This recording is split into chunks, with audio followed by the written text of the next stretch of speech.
The Blades Ramble are proudly supported by our main channel sponsor, My Business Group, a group of brands designed to support owners, leaders and managers in business. If you're looking to grow your business, contact mybusinessgroup.co.uk today for more information or follow the link in the description below. Blades fans, subscribe to Blades Ramble. Up the Blades.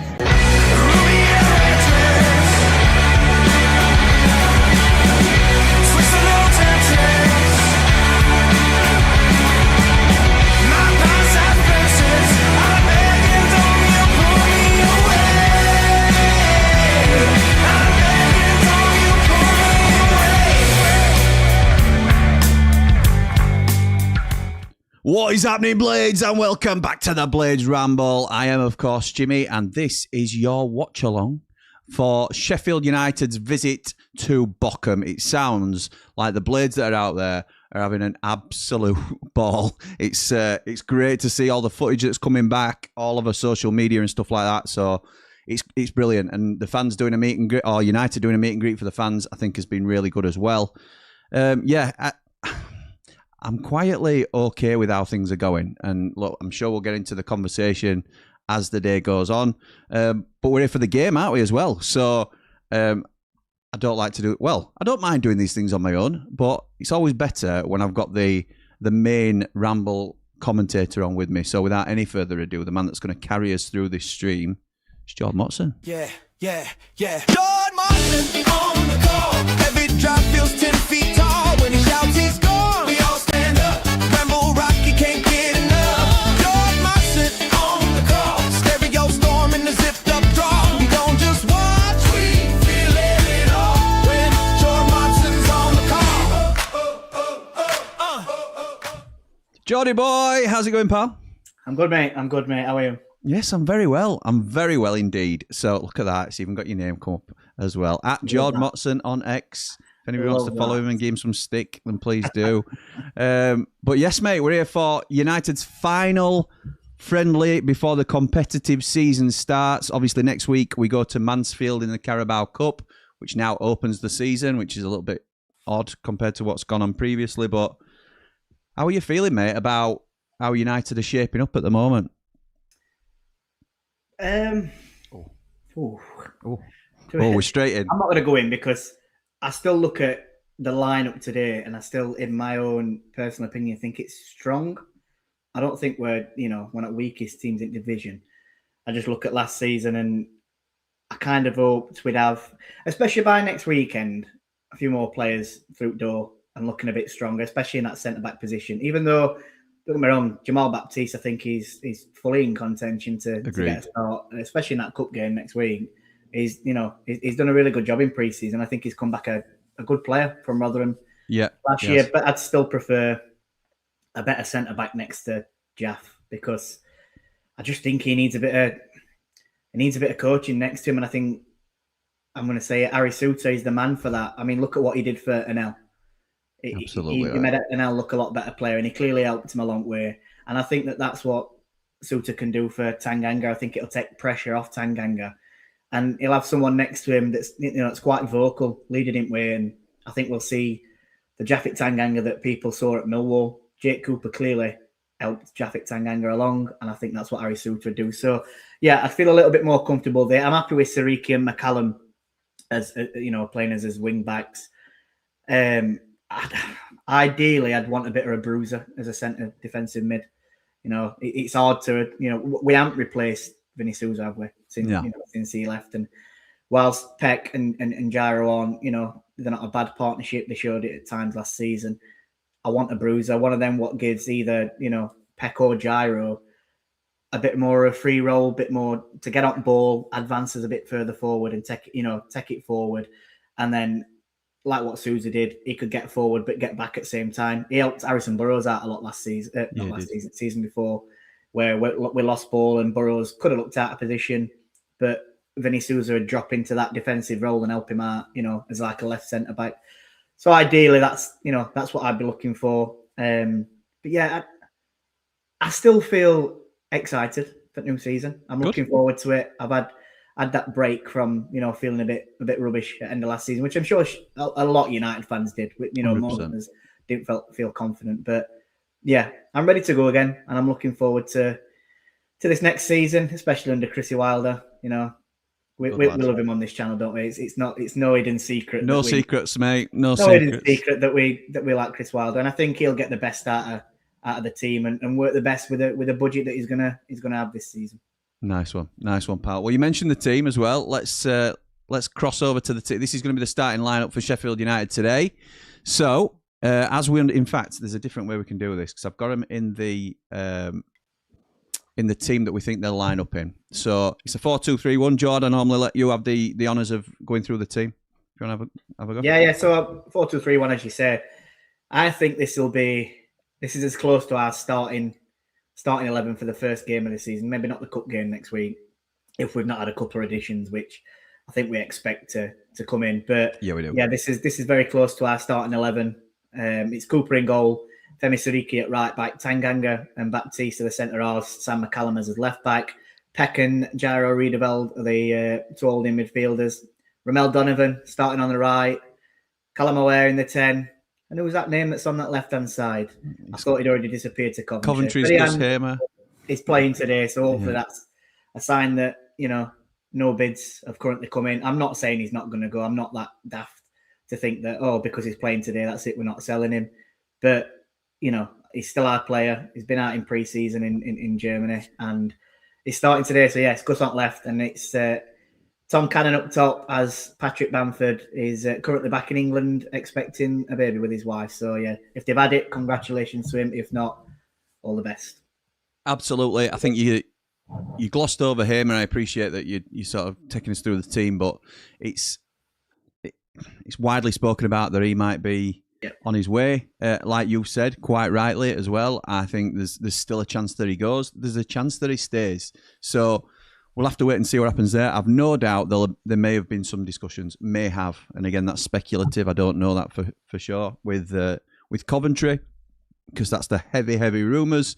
But if they don't meet our price, he won't be sold. So we'll wait and see what happens with Gus. The other one that sort of creeped in yesterday, as we were live, myself and Lee were doing Transfer Tracker, and Fabrizio Romano broke that we'd received a bid from Italy for Femi Siriki of a miserly €1 million that will be made into a permanent deal. So we're a loan for $1 million and then an obligation to buy. So it's a long sale, if you like, for €5 million on top. A €6 million total bid for Femi Siriki. What are your thoughts on this? Would you sell him? Do you think that's about right? Do you think that's way too low? Lee thought around 15. I thought around 8 to 10. Where are you, mate? I think 15 million's way off. If I'm no offense to Lee, I think that's probably using your art rather than your head. His sort of theory on that, I don't want to speak for him, but it's the potential he can get to and the way that we believe he could translate to the Premier League or a top league because of his athleticism and what he can offer going forward. I just sometimes think just because you're pretty on the eye going forward, which he is, and he's very strong and quick, he's not a great defender. So there are flaws to his game. I'm not saying he won't get there. I was wrong with Jayden Bogle. I didn't think Jayden Bogle would transfer well to a right back in the Premier League. And he's proven me wrong. He's done really well for Leeds. Siriki could do exactly the same, but I'm with you, Jord. I don't think we can look at anything like 15 mil. I'm going to use it as a comparison that Vipotnik from Swansea, what would they probably look for him? 15 million, maybe a little bit more. Possibly. That's a striker who's scoring 20 goals a season. Yeah. You're not going to get that for a defender. No chance. No one's going to pay £15 million for a right back. And I think it's just purely because it's a defender. It's not going to look as appetising to pay 15 million. I think we've also got to look at his contract. Stephen Bettis said that he's got 1 year left, but we've got the option to extend it for another year. So let's just class it as a 2-year deal. They're not going to pay £15 million for someone who's got 2 years left on his deal as well. So I'm in and around where you are. I think 8 to 10 million with a decent sell-on fee percentage is what I'd be looking for. And I think, we're 1 million, but with 5 million as an obligation to buy. But you've got to think we're going to mark that down as 6 million that we sold him. It's not going to look good, to fans thinking, well, we've only got $1 million for him, and then the obligation, so they've got to buy him at the end of the season. It's an obligation. So we've got a guaranteed £6 million there. I honestly think if they up it to 8-9 million, I don't think we're going to turn it down. I don't think we can. What do we do at right back then? I think we would have to bring another right back in. Jack, obviously, Statman Jack in our Platinum chat, he said about Devlin from Portsmouth, innit? Yeah. And I think he's got an high ceiling that he could potentially meet. So I don't think that's a bad sign. But I can't think of many right backs that we could potentially bring in. It'd be difficult, but we'd have to look into. I just think it's a deal that the club can't turn down. No, I agree. And we need big changes, don't we, at the club? We can't get away from how poor we were last season overall in terms of our expectations. I know Wilder sort of made us finish fairly respectably, but we're still disappointed in the season overall. So big changes might not be a bad thing. So okay, let's jump into some comments then, mate, before we get started. Andy has become a Ramble supporter. Thank you, my mate. Really appreciate that. Justin says, Jim, you said on Transfer Tracker yesterday that if Bamford was to get injured, we might go in for Ross Stewart. Then no, Bamford in the squad today. You cursed it. Justin, as George just mentioned, Bamford hasn't travelled with the squad to Germany because his partner's due to give birth, pal. So it's not an injury thing, don't worry. But I am aware that I do carry these curses with me. So hopefully he's at home fit and well and his wife can safely deliver their next child. Jack says, afternoon, lads. Hope you're both okay. Let's hope this is a good challenge for the lads. I want to see us being more direct and seeing some patterns of play. I'm wonder what Wilder will say about Gus and Femi. I'm sure he will be asked. Let's hope for a solid end to pre-season and some movement in transfers, because at this rate, it'll be a last-minute scramble. Jack, come on. There's a month to go. We're all right. It's not going to be a last-minute scramble. In terms of what Wilder will have to say, we will be here with a manager reaction. So as soon as he's done his interview, we will be reacting to it, essentially. So we'll come on, we'll play it, and we'll go through it together. So everything he says, we'll break down. And I think there might be some... there could be some pushback on things that I might have said or other people might have said about Harry Souttar. If he says it's not a done deal yet, doesn't mean it's not a done deal. I'll just put that straight out there. But anything that he says, it's putting it out there for a reason. It doesn't automatically make it gospel.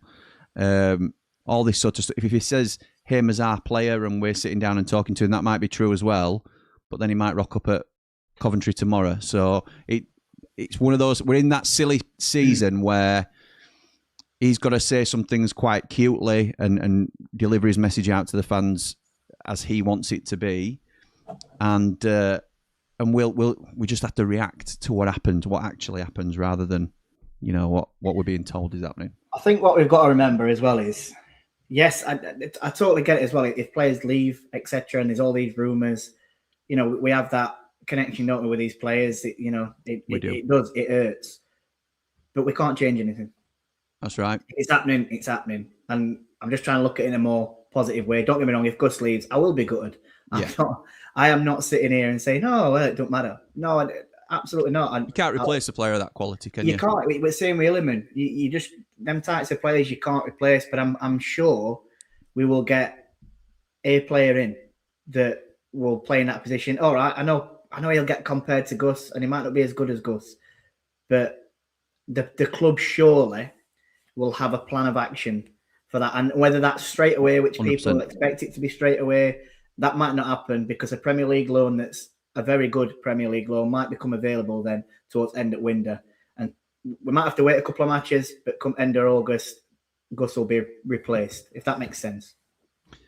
Yeah, I agree, and a point I raised in Platinum Chat was that we didn't have a direct replacement for David Brooks when we sold him. He were a really strong prospect of a player. We were all disappointed to lose him, but we used that money to get John Egan, to get Ollie Norwood, and build a team that got us out of the division and got us promoted. So it will move on. We will evolve as a club like we always do, and players will come and go. One thing I do think as well is, although, as you alluded to the other night, there is no current bids for our players. I think come the end of the window, I still think there'll be two to three players we might lose. Yeah, I agree. And I just think, and it might look like it's a fire sale or not, but I don't think we're just unfortunately, we knew this was going to happen because we need the money from the go on, what's it called?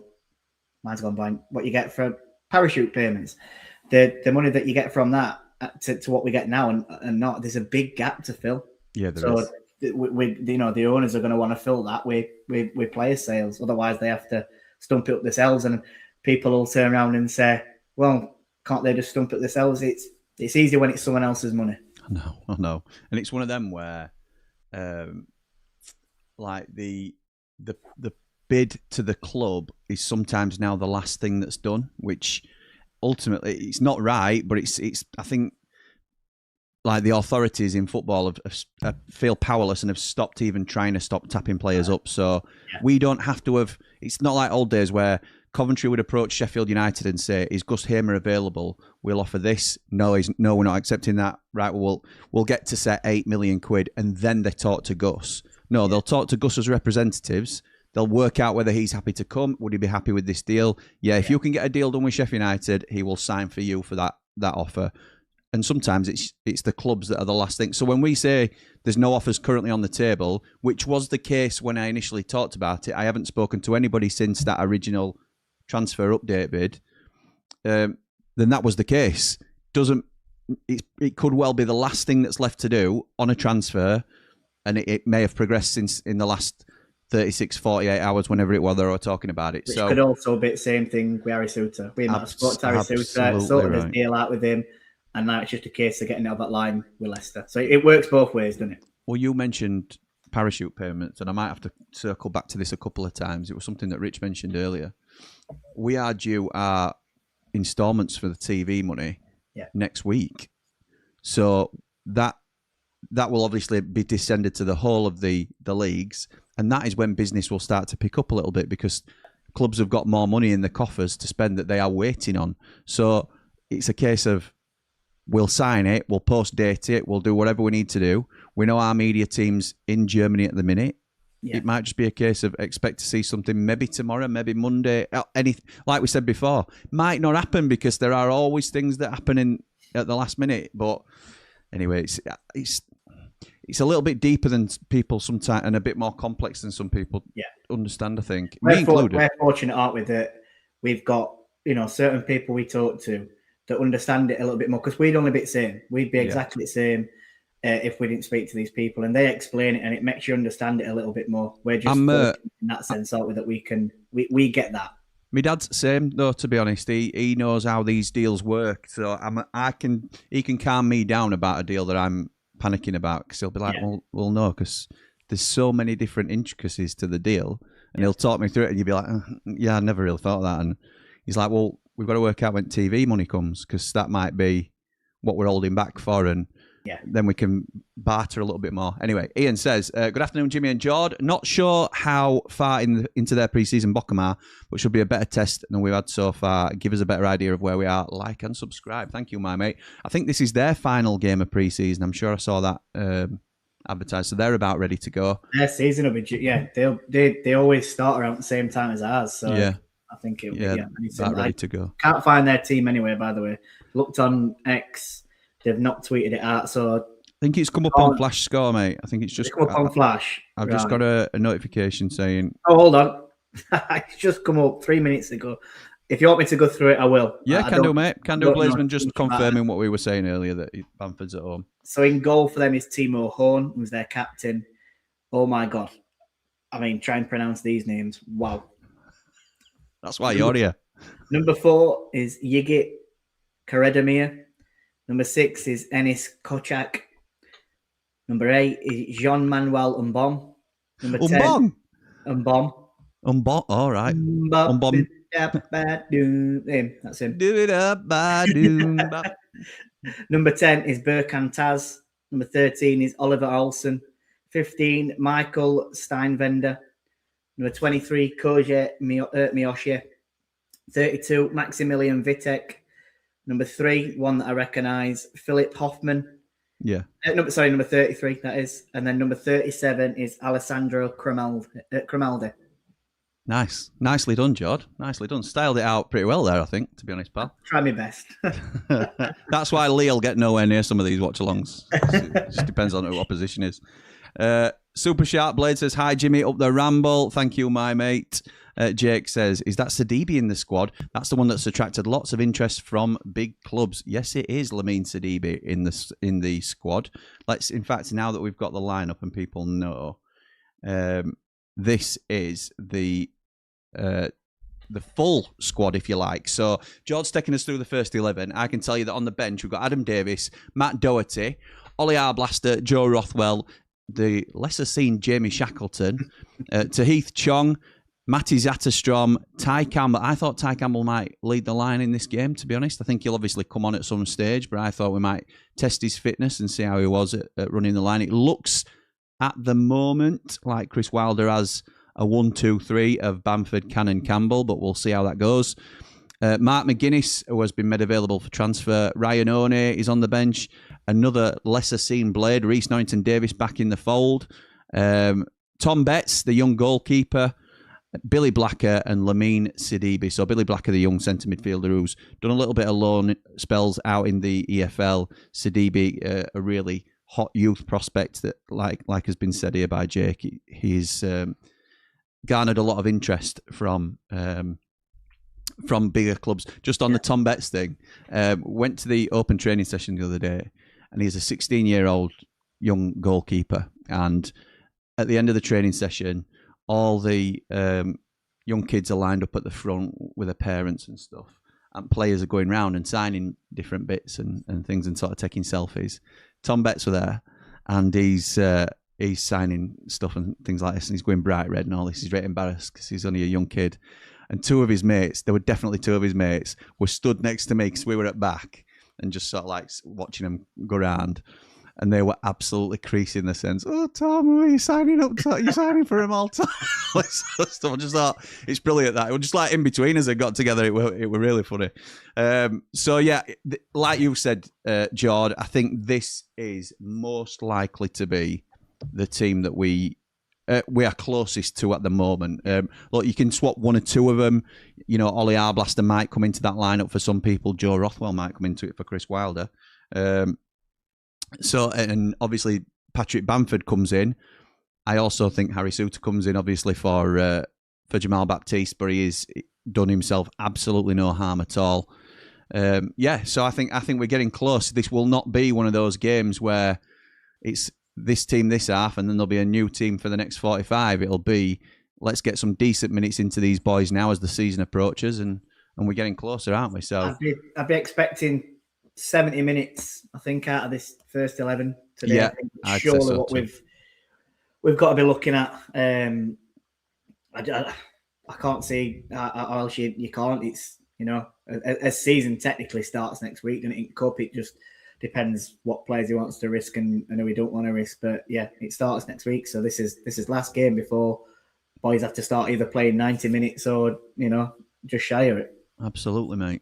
Absolutely. My stream's not started yet. I don't know if yours has. Neither is mine. I've gone back off it, come back on. It said it was due to start at 1:45. With 7 minutes away now, and there's 2.6 thousand waiting, 2,600 people waiting. So it's the case of waiting for it to come on. We can't do anything else, I'm afraid. I've got a feeling, but I might be wrong. This will likely be in German commentary, won't it? So I'll be keeping it turned down. I'm not listening. Any blades that want to come over and listen to George's dulcet tones, then they're more than welcome. So let's have a. Oh, I need to delete to me because we've had it on a little while now. Where's the latest? Hilm, somebody says, hi Jimmy, what's your score prediction? I'm not overly obviously we want United to win, but I'm not overly stressy about it. I would say I don't think Bochum are all that. I would probably say 3-1 United, maybe even win to 2-0 maybe. We're on now. It's just come on the stream. I tell you what, looks like a full ground as well. Oh, yours has. From Bochum, it looks very, very full. My score prediction, again, I don't know enough about their team, if I'm quite honest. What are they? Are they Bundesliga 2? these? I'm not sure. Yeah, I think they might be, yeah. I know. I don't know if it was last season or season before. I know they were playing in Bundesliga. I'm going to say, what did you say? 3-1. 2-0. So I'm going to 2-1. I think they'll get a goal, but I'll go 2-1 United. We could be way off. You know, I don't know nothing about them. You know, got Super Cooper at the back, don't you? Back to his. If we had Suter at back, I'd expect a clean sheet today. Yeah. Bundesliga 2. Yeah. Bundesliga 2. Yeah. I know they've flirted with. They've been up and down. Yeah, one of them, aren't they? Yeah, 5 to 6 years, but it's hard to know much about them. Uwe Rosler is their manager. Yeah, that's one thing. So I think Timo Horn, the goalkeeper, I've heard of him before. I have too. And the other lad that I mentioned earlier, I can't even remember off the top, but Philip Hoffman? I think he's a winger. And again, that's only from likes of playing Football Manager and FIFA is why I recognise him. Brett will know him then. Dave Morwood says, afternoon, Jimmy and Jord. Hope you're both well. Don't panic, Blades, yet. Like and subscribe, please. Up the Blades, up the Ramble, up the Bat Beast. Bat Beast, I don't mind that. Jammer or Bat Beast. Afternoon, Jimmy and Jord, says Sarah. Afternoon. Ash says, afternoon, chaps. Hit that like button, guys. Up the Blades, up the Ramble. On to Hamer. If he goes, I'm sure Wilder has a replacement in mind. He will have expected this as a possibility, I'm sure. The Sariki offer was insulting. I agree with you, pal. I agree with you. Rye says, happy Yorkshire Day, lads. Up the Blades, up the Ramble, up the Suter. I love that. I've got to be careful how you say that one. But yes, Big T put a nice happy Yorkshire Day message in this morning, didn't he, to everybody? So, the Big T. That would class up the Big T. Well, can't it? But... Oh, no. Yeah. Dawn says, afternoon, Jimmy and Jord. I can't watch the game, so I'm joining you guys for all the info. Nice one. Thank you very much, Dawn. You're always welcome. Jack says, I'm also looking forward to this new season, but come on, United, hurry up and give us something to be happy about.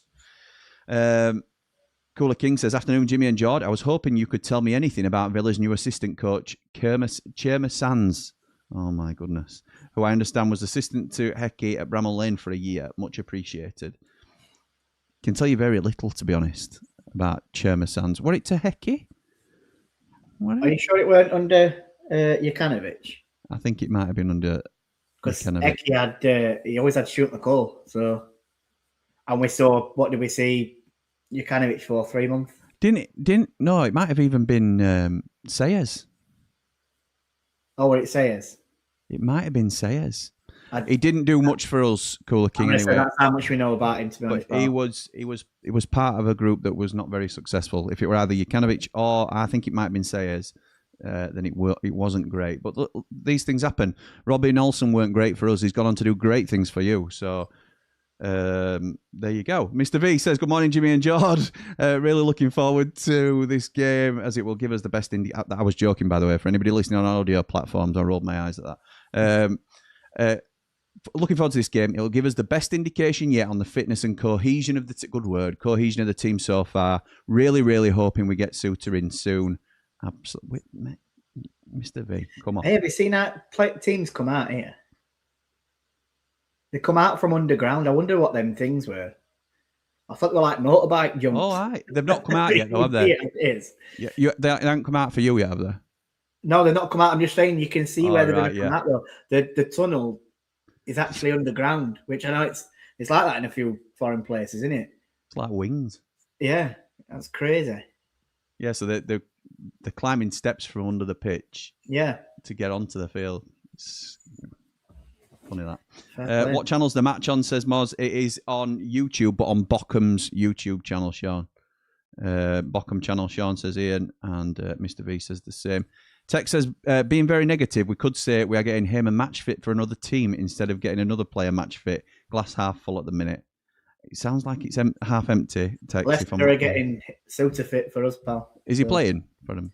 No, I'm just saying he's been training. Right. He's been training with him, so and we've seen him at their open training session. Yeah, he's our trying player. to look at it both ways. He's our player, Paul. It's they're just coming out now. I don't know if you've got the same, Joe. Do you want the same? Yeah, just coming out. Yeah, team 33, 13, 15. Is that where you're seeing them? Yeah, 15, okay. 23, and then it's just gone off, and yeah, you can see both teams now. We're about the same time. That's good. Kel says, hi, Jimmy and Jord. Hope you're both well. How's Mrs. Motson? Is she doing well? Up the Blades, up the Ramble, like and subscribe. She's very well. She's very well, thank you. We've been out pram shopping this morning. So she's very happy now that that's all sorted and another thing ticked off his list. So we're 12 weeks away now. It's coming around thick and fast. An obligation is still not a guaranteed sale unless all targets are met through the season. Not necessarily, right? It depends on how the deals are structured. I know what you mean. Some are obligations with caveats where it says if they play 20 games in a season. But there's also, we will ultimately take him at the end of the season when we have a little bit more money. It's just how some deals are worked out, essentially. Yeah. They're now going through the Bochum team. They're just listing them as the starting 11 rather than putting them in a formation as yet, though. So I can't tell you how they're playing. 8 million was the max. Is the max for Femi, says Jamie. I'm new to the channel this summer. Love it, guys. Thank you, mate. Keeps me in the loop since I moved to Australia. Up the Blades, up the Ramble. Thank you, Jamie. Appreciate you joining us, pal. John says, I heard Jack Robinson is half decent at right back. Honestly, John, you walk a fine line, my friend. FS says, Leicester playing tonight. Jimmy, you expect Suits to be in the squad?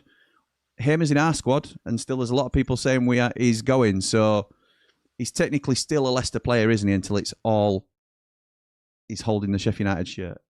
So we'll wait and see. He's probably eligible to play, isn't he, while he's still contracted to them. Sorry, lads, won't be able to watch your high-quality watch-along now. George's back in the house. Off to the beach in an hour or so. Let's hope all the new signings bond together. Yes, me too, pal. Me too. Yes, enjoy the beach. Enjoy the beach, Daz. Jack says anything less than 10 mil for Femi is robbery. These are our star players. We have a squad to build, so we need the money. I think we'll be lucky to get over 10 for Femi, Jack. Sheila's Wheel says, afternoon, Jim and Jord. Looking well, Jord. You've been on holiday. Do you know the outcome of the meeting in Valencia between COH and James Dawn? Do you mean Nigel Dawn? Maybe some investment. No, don't at the moment, to be honest, Dawn. Have you been away, Jord? Did it? God, how many weeks ago is it now? Probably. Yeah, it's a little while, isn't it? Might be about 4 or 5 weeks, I think, since. But I went to Lanzarote. Had a lovely time. Thank you very much, Sheila. But he were dancing in the sun at tram lines, though, so that might be where he's kept a bit of colour. I forgot about last weekend. It's dancing to a bit of Rick Astley, as you do. Nice, and singing to it before we came on. Singing to it before we came on as well, weren't you? Didn't realise I could hear you. I didn't realise you could hear me. I didn't want to I'll tell you what, he's got some chords as Geordie boy. Hello lads, how are we? We're good, thank you, Gav. Hope you are too. BW says afternoon, Jimmy, up the Blades, up the Ramble. Hilm somebody says, do you think we will sign Harry Suter this weekend and Calvin Phillips? I think I would be shocked if we don't sign them or announce them imminently. I would probably say I'll be shocked. I think what you could say is we think they'll be definitely in by Mansfield next Sunday. Yes, absolutely. Yeah. Lisa's just saying United showing the game live. I don't know if that's a question or if that's a statement. So I'm just going to check the Sheffield United. TV. Yeah. It don't look like it. It don't look like we're showing it. No, we're not. I can't find it on Sheffield United. I think it'd be daft United sending someone out and all, setting all that up when they can just use Bochum's feed on YouTube. Yeah, absolutely. It's paying a lot of money to get obviously commentator out there and a camera crew, etc. So yeah, I don't know what they're doing a minute's silence for, Jim. I'm not sure. I've got too many comments to do a minute's silence, I'm afraid. Blades Insight says, game on the big screen, you two for commentary, up the Blades, up the Ramble. Thank you, Blades Insight. Russ says, afternoon, chaps. Looking forward to seeing the lads today. Bochum played a counter-attacking style against Swansea and beat them. Should be just the type of game that we need at this juncture. Up the Ramble, like and subscribe, says Bradders. He also says 3-1 for him. They've sold 20,000 seats, apparently. Yeah, it does look really full. The German teams, and I've even noticed, because obviously like Schalke and that were getting 60,000 a week in Bundesliga too. They have Hannover 96 and Hertha Berlin. They're really, really well supported. They put us to shame, to be quite honest. And a lot of their fans as well get to ground like 2 hours before. I know they can have a drinking ground and stuff, but they're in the seats and they're building an atmosphere up before a game, obviously, where English teams, they get to ground 5 minutes before, don't they? United are desperate to do that. That's what fan zone's built around, and everything is geared towards that sort of setup, and we're just not ready for it. So tickets aren't low enough for fans to come and spend the day there, and food's too expensive in concourse. Totally get that. They're not gonna do that. Bamford injured, says Hyder. No, he's at home and he's expecting his second child. So all the best to them for that. Fez says mine's on but no sound though. That's what I like to hear. Up the blades, up the ramble, like and subscribe. We're just about to kick off, and because I have to do it manually, I will just focus on that for a second. First half. Wait till we are. You write their team numbers down, so it at least gives me something to look at. I don't know the positions, but 5, 6, 7. We've got to be on the same tide. 12, 13, 14. Yeah, perfect. I'm not being ignorant, Jim. I'm just writing their numbers. No, go for it, mate. If something happens, I can look down and I can say, "Oh, that's that player." Okay. So Bochum just passing it along the back line. Go all the way back to Timo Horn. Oh, I tell you what, Callum Aware nearly cut that out.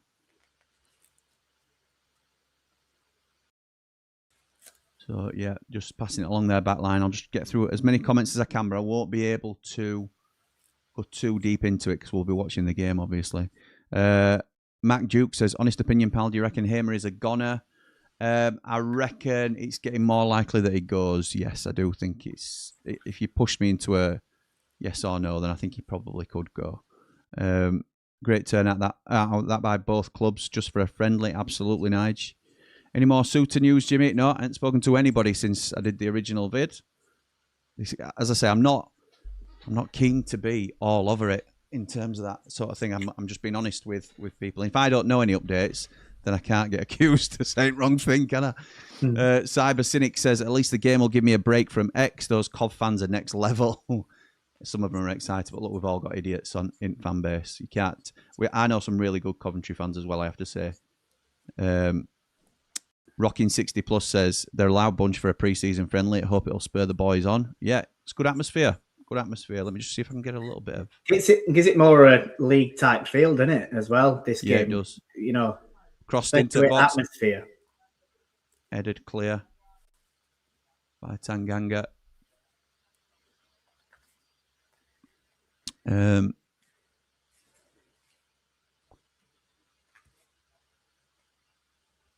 Oh, that's a free kick. They're pressing us early, aren't they? Yeah, they are.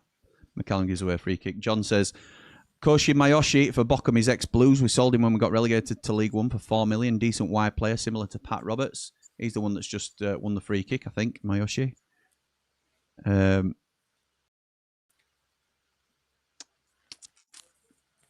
Helen says, Coventry fans fell apart when Gus left him to come to us, so it swings and roundabouts, really. I'm resigned to him going, just wish it wasn't Cov, as their fans are pretty toxic. Again, I won't judge a fan base by their ex or some of their ex-representatives. Let's go Blades, says Lee.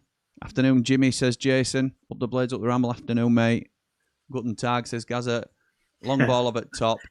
And Cooper collects quite easily. Maury says, just had a jump scare. Could hardly hear the commentators. Then boom, it woke me up. I never felt more like swinging a pig, says BW. Don't mind a bit of that. Jamie Dumpling says, afternoon, lads. Be a fun game, this. By the way, Donovan is number 11 and Gyro is 44, so I can add them to the stream lineup on the side. Also looking forward to before the whistle. Yeah, I know the numbers, Jamie. I can't edit these numbers. It's a stream builder function. Some of the numbers are wrong. They'll update once teams confirm their squad numbers for the season. That's how it works, pal. I tell you what, stream builder, who I get this software through, bringing through some brilliant updates. Just got to get my head around how to use it properly then. You in technology. Mate, unbelievable. Jamie Dumpling says, good to see you at Tramlines as well, Jord.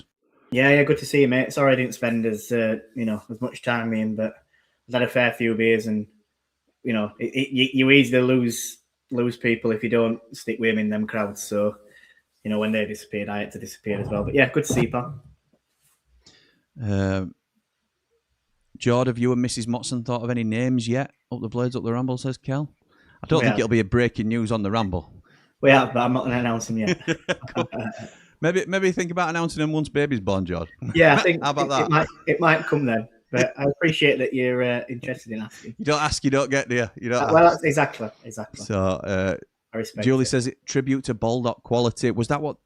Surely that's not Well, what we minute couldn't hear silence it, was could for. we? But that's class if they've done that. Love that. And even if not, any sort of tribute to George is always welcomed, isn't it? So, yeah.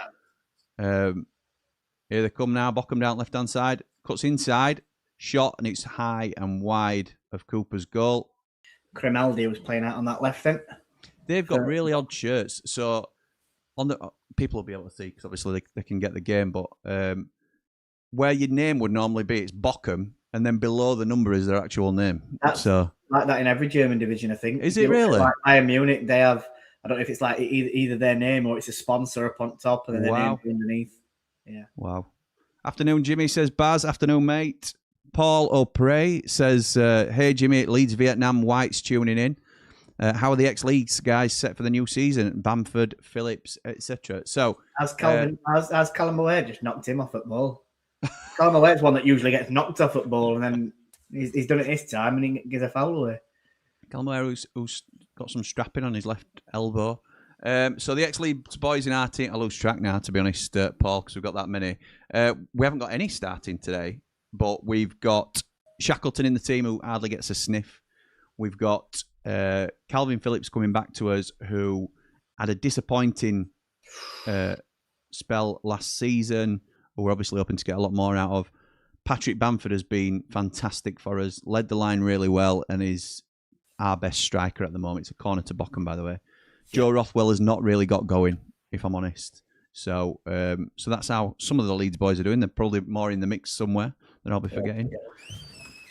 Kyle says, hope you're both well. Optimistic about the season ahead. Their pitch looks well for a second league side. Up the Blades, up the Ramble, up the Tyrese Campbell. Nice. Rhymes that. And Kent said, before they take this corner, says, it helps that the ticket prices in Germany are so much more affordable. Yes, it does, mate. Yes, it does. Vitek it is to take this corner then. Lisa, what did you expect? She says, it's in flipping German. Of course it is. It's on Bochum's channel. I think he's going to have to retake it. Either that or it read it out. Try whip it, bolt it near post into Hoffman. And it's gone out in front of the corner. So it'll be Vitek again. It's a left-footed in-swinger. They're all crowding around Cooper. Referee just having a word.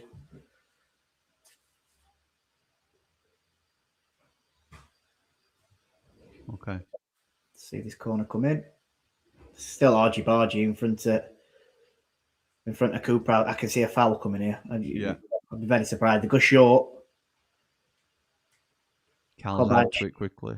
Back into box. Cooper collects it on his line. He gets knocked in towards his net, but referee, I think, is either wave player or he's given the foul. Yeah, it were a foul. It were a foul. Yeah, so Cooper just jumps and comfortably collects it on his line, and then attacker just tries to bundle him over the line with his momentum. Oh, too late now, Aware. So Donovan played a ball into Aware and then made a run, and he's asking for the ball back, and it would have got played through, to be fair. But Aware kept onto it too long and then ended up getting a foul. Do you know, Michael, I don't want to sound too excited, but just from watching pre-season, Cooper, it just looks like he's back to his old self, innit? I know. Bochum are in here. Offside, surely offside. It's not offside. Oh, what a save what from Michael. Save, Cooper. Just have been praising him. It was a right winger that got through for Bochum. He's just got straight in behind Sam McCallum and we're way out of position. Oh, that's poor from Gus. He gets a free kick, though. Sidney Peck's, he's having an absolute word with Jaffet Tanganga, I think. We looked all over the place at back then. Tell you what. Looked like Rangers last night. Michael Cooper. Look how easy it were. Baptiste and Sam McCallum are way off each other. He looked offside. I haven't seen angle again. He can't have been. I think it's just how wide open we were, how far away Jaff and Baptiste were. Yeah, possibly, man. McCallum dropped a bit further forward and it just easily gets in the Oshie. Ewan says, afternoon, lads. In the chance of Suter falling through, United may as well get me and Chris in from the midnight game. I'm sure we'll be fine. You and you were class. Absolutely class, mate. Animal. Yeah, absolute animal. Last chance, Cannon. If you don't do it today, what next? I don't think it is last chance, Cannon. If I'm honest, action location. Bold and brilliantly. Let's sell him. Yeah. Yeah. Says, afternoon, gents. Great to have the A team back together. Want a good connected performance today. Do you mean from us too, or the team? And a few goals, as this has been commented on by both Wilder and Gary McSheffrey regarding movement and finishing. Interesting. Oh, lovely ball from Gus. Oh, I can't expect Cannon to get onto that, though. It's like pulling a bleeding caravan. You sound like ATB. That's why I said it. I tell you what, Bochum are playing some lovely one-touch football here. Oh, nice. Oh, cutting us open here. All the way out front back. So easy for them. 25 yards out. It's a poor ball, though, into Olsen. I have to say, this is up there with Bristol City's camera work. It's not great. No, and Bob. But no, Bob plays it to back stick. Oh, if he connects with that, and he's got to score. It's Cremaldi who's running in at back stick. It's just too long for him. Bochum looking much the better team here. Much the better team. Some lovely football getting played from them. Oh, my word.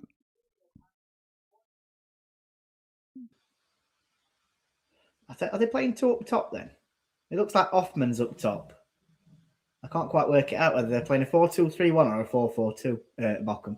I don't know. Camera's too busy looking at crowd at a minute. So Sam McCallum rises, gets beaten in air though.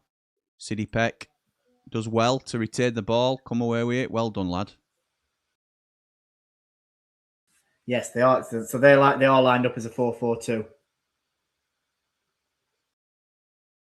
United still have ball. Tanganga cuts onto his right foot. He's in his own half. There's no movement in front of him. We're going to have to come backwards. It's Jairo Riedeveld. He's going to lose the ball. And he does. Hoffman who's in. And it's one. Oh, it's not 1-0. It goes past the post. That is terrible from United. Really, really poor. Tanganga had no one to pass to. Riedeveld who showed short. And to be honest, it should have gone back to Michael Cooper for me. He played it into Riedeveld. He tried turning on ball and he just gets dispossessed by Hoffman. You can't do that against him. He does really well, doesn't he? 12 yards out and he shoots just past the post. Poor from United once again. Looking really shaky at back. People have been saying, why don't we play better competition? Can you imagine if it had been like this through most of pre-season? Fans have been nervous enough. It's Great like ball. Ramel Donovan. He's on edge at box. He's been covered by the left back. He's going to have to come back into Sam McCallum. United are just on edge of their box. Gusema has it. Now Sam McCallum receives it. Oh, he just gives the ball away. Right. Donovan gets into the box. Well done, Donovan. Quick. Plays the ball across. Keeper pushes it out towards edge at box. And away come Bochum with the ball. Tazu plays it out wide. He then gets the ball back. Callum Aware's pressing. Taz still has the ball. United have closed the angles down well. He chips one towards keeper, which is a dodgy ball. Cannon tries to press a bit. Gus does a sliding tackle, but the ball gets kicked out for United throwing just on the edge of Bochum's box. Gus just launches his body at it. No winning as if it were a league game, that. Better press from United, though. That bit lively, this, isn't it, mate? It is. 13 minutes gone. But it's what we want to see, innit? We want to see him treat it as a league fixture, really. Exactly right. It's getting into that competitive mode. That's a foul on Callum Aware. It's not given. No, ref says no. Oh, they're in behind Femi Sariki. It's 37, Cremaldi. Sariki's trying to get back. He cuts it off, so Cremaldi has to come backwards. We look wide open in midfield, if I'm quite honest. Add another million to Sariki. Riedeveld with a poor tackle. Taz has a shot, and Cooper makes a save down to his right. And comes straight out and has a go. I'm a bit concerned, if I'm quite honest, how wide open we are in central midfield. We still haven't found a balance in that midfield. And the defence don't... It's a free shot. Tanganga backs off. Baptiste is late to go and make the challenge. And then I think it was Taz who had a free shot from about 25 yards out. Not great. Not great.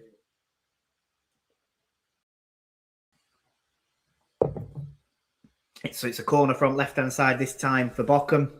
It's a right footer. It's whipped into the near post. And it's headed clear from City Peck, but it returns to the corner taker. Well, then tries to put a ball into the box, and Sariki makes the block. Donovan makes a challenge. He gets brought down. Surely he's going to give a foul to United. He does. Wanted to go quickly then, and they've blocked him. Vitek's making out that he thinks it's a league game as well. He's arguing with referee. So he's Osman. If it's a league game, he gets booked for that. Of course he does. It's I mean, don't get me wrong, I expected a bit of competitive edge, but I didn't think I'd see... I like it, mate. I really like it. It's good. It's good. It's good to see. Right, just as we get a breather for a second, Joe says, I promise us Cov fans aren't all that bad. I know, mate. I know. Judge the Cov fans by how they blew the whistles they had when they did the supposed protest, but funnily enough, they only blew them when we had the ball. Judge them on that. Helen says, if you ignore the fact that the commentary is in German, this feels like a proper league match. It's a good test. I agree.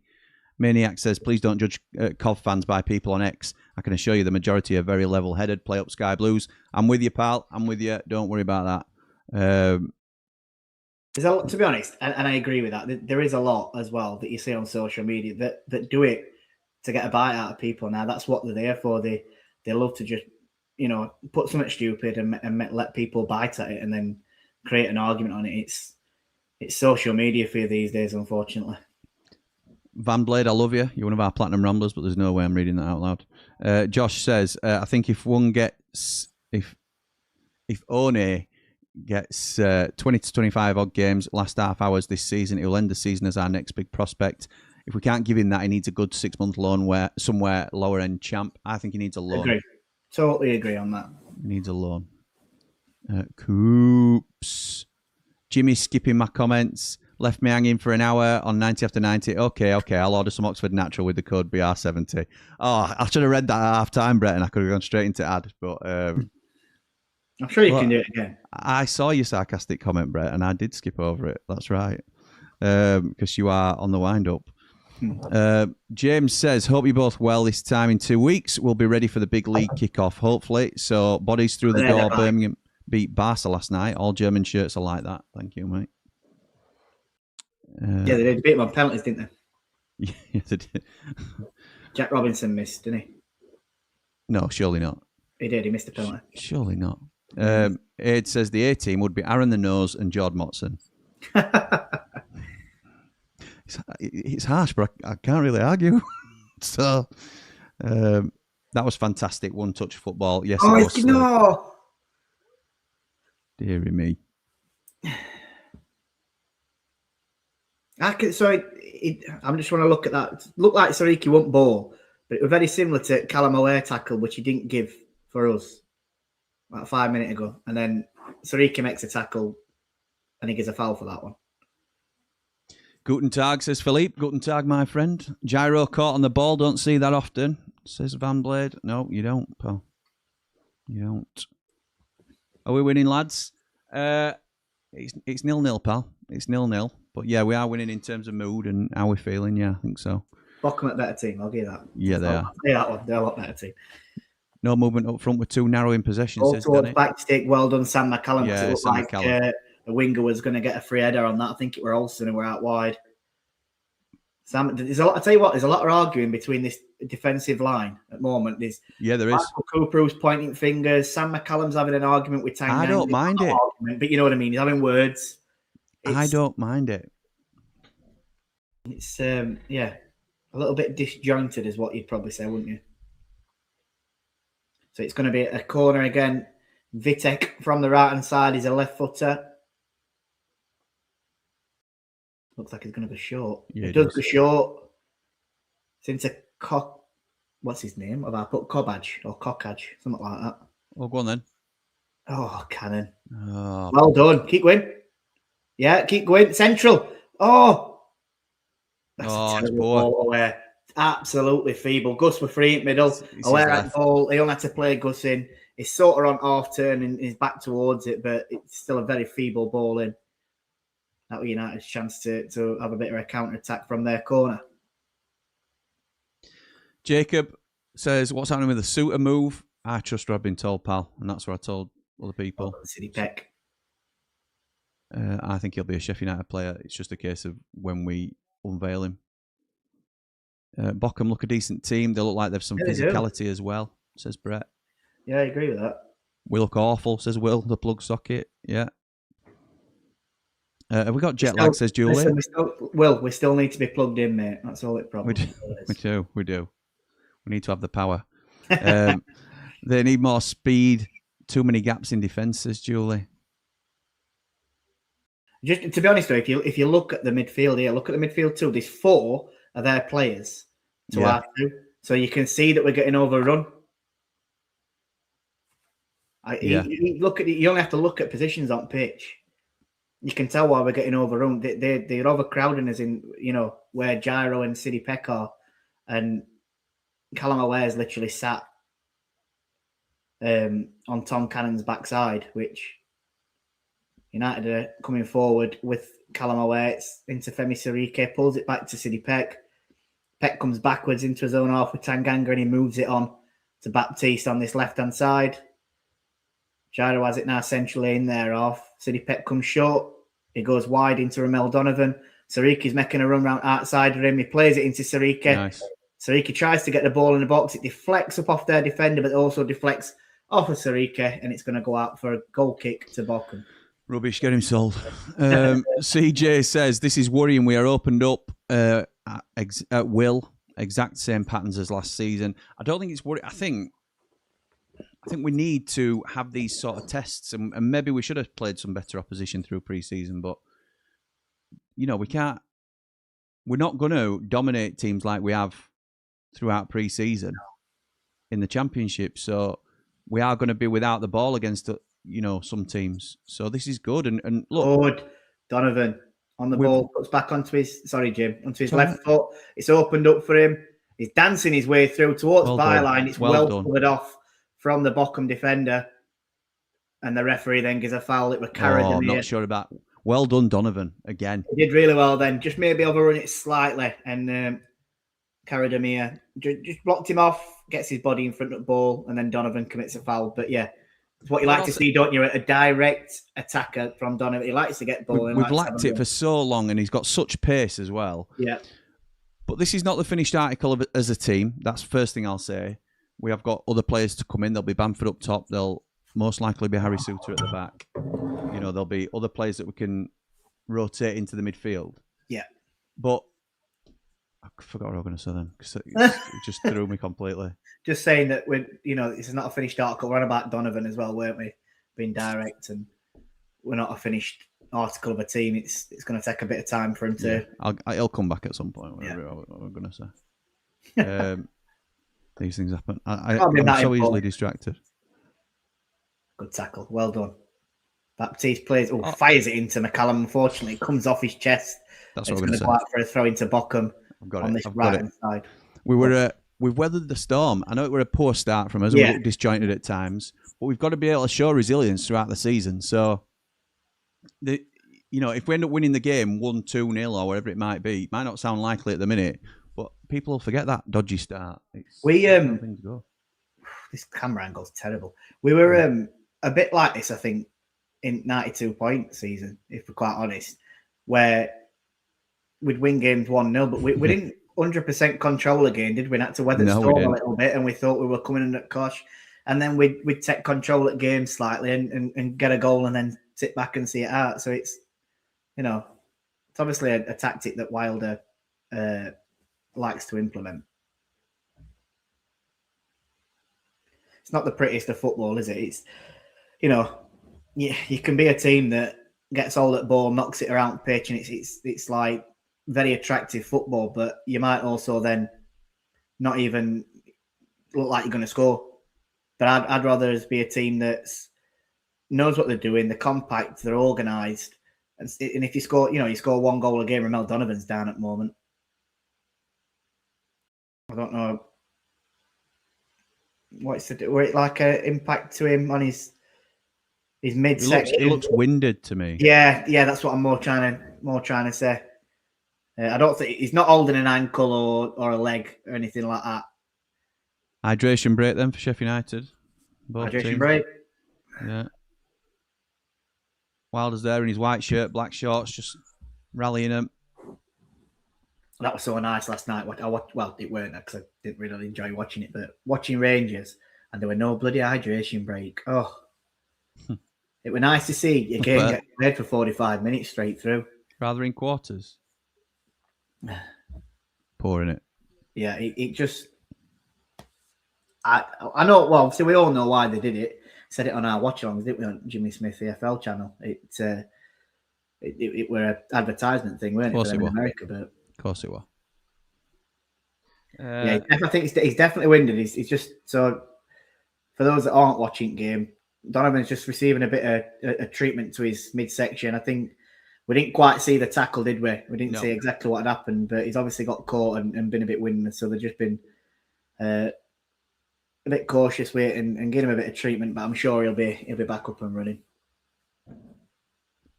Bundesliga 2 isn't a bad league, says Ed. Hertha Berlin and Wolfsburg are in that league. Yeah. Midfield looks wide open, says Jack. No movement, O'Hare and Peck slowing the attack down. Just the same issues as last season. The minute silence was for an incident in Berlin last week. Okay, mate, thank you. Paolo says, hi, Jimmy and Jord. I hope you're both okay. Everyone on here okay? Family's okay? I'm going for a 2-0 win. Let's hope we sign experienced Big Harry, Pirlo, Phillips, Diaz, Jem. Gus stays. We need proven additions up the Ramble, up the Blades. Hope you're doing well, Paolo. No, you've not been very well, pal, but I hope you're okay. Everybody seems to be back on the field now. We're going to restart playing a second. Bean says, really didn't think by August we'd still be having Hamer on the left wing. It's a joke. We've still got no one. And not got one, sorry. Rye says, that new away shirt you have on there, Jord, my fave kit that for a while. It sure is. I can't sit up an air. Which way am I going? Yeah. It's all right, It's like, especially with that trefoil badge, it's I think it is my favourite away shirt, if I'm honest. Yeah, it's class. I proper love it. It's nice fit as well. It's true to its size, as Mark Meldrew would say. And you can get it on our Fanatics link, which is in the description if anybody wants to buy it. It's official Sheffield United merchandise, but we've partnered with the club have partnered with Fanatics, as have the Ramble. So if you want to get it, then it's no difference to you guys, but the channel gets a bit of a kickback from it, so it's appreciated, and really it does. If Canon is the answer, then what's the question, says Spadge. How much difference do you think the new match rules next season will make? I seen them last night and I didn't take too much. Yeah, me neither. To be honest, Julie, we're going to do a refs show. Shout out to Aid as well, because Aid came up with a name for this. A refs show on. I can't believe you didn't go with whistleblowers that I mentioned. So it were a good suggestion that I liked it. But we're going with GAR, Gaz Assistant Referee. So once a week, myself and Gaz will get together and talk through all controversial decisions from the championship that week. So we'll be talking about these new rules, I'm pretty sure. OMG says, all we're doing is passing back across the back line. Just hope they're trying to boot it up and hope. Do you still have Bam God, says Cozy. Yes, we do, but he's at home. His partner's due to give birth. Hey, man, that's poor. Got lucky there. Oh, good. And that's a lovely ball. Where onto edge of box, he cuts onto his right foot. He has a shot. What a shot. Good save. Is it a good save? I think keeper's made more. It's expected. Yeah, it's a camera save that he's done, and there's a foul on edge of box. Perfect position for Gus. Yeah. Central, 25 yards out. Let's see what Gus can. It's a goodbye goal, isn't it? It's a goodbye goal. This. Oh, I did well there, to be honest. He did. Got played in. Ball was sort of behind him, so he's had to cut back. He opens it out onto his right foot. He sends a shot across goal. Probably right height for keeper to save it. He sort of makes a little dive and then punches it out and makes it a camera save. Ball then come back up in air and away, gets fouled. So we've got a free kick with Gus. Like I said, 25 yards out. It's central. Perfect for him to get this up and down. Let's see what happens. Ramel Donovan is stepping up over it as well. They've changed camera angle again, Jim. It's now right close. Yeah, they have. There we go. They must have heard me. So it's Gus aiming to step up, right-footed, as we all know. There's some big lads in that wall, I must admit. Oh, it's terrible. He gets it over the wall and high over the bar. That's poor from Gus. Get him sold. You can have him Coventry. Gives a tenner and a bag of crisps. That's more that. He's got to be doing better there. Oh, it's way over. Oh well. How are we playing, says Ben? We've settled, is what We I'd have say. settled. I think that's We thought we had a bit of a shaky start. Bochum were putting us under pressure, throwing everything at us, but we've settled, I'd say, since, and we're starting to come into the game slightly. I think this is probably fair from Bean as well. Don't think it's good enough that we had 3 gaping holes last season. Centre-back, ball-winning midfielder and left wing. And we've still addressed none of them in the last pre-season game. Yeah. That's what I was kind of alluding to when I was talking about it at the start, how we're feeling for the new season. So, a bit similar to you, Bean, to be honest, on that one. Chris says we aren't into any kind of rhythm yet. A bit too slow in the build-up so far and a bit predictable. I think that's fair. Absolutely poo, says Lisa. There doesn't appear to be any pace in your team at all. I'm very surprised. Ramel Donovan's pacey. That is the only pace. Tangan gets beat at ball. Ball's played out to Cromaldi on this left wing. Taz has it. Good foot from Sidney Peck. Yeah, Hoffman then plays it wide though. Cromaldi whips ball in. Oh, sorry, he's the one who has a shot, and Cooper gets down at his near post. Again. Free effort. I think Tanganga never even got back into his position. And Cooper makes another save. It's another corner to Bochum. Jamie Dumpling says, Leicester playing tonight at 7:30, so it'll be a big indicator if Souttar's playing or not, a bit like Gus today.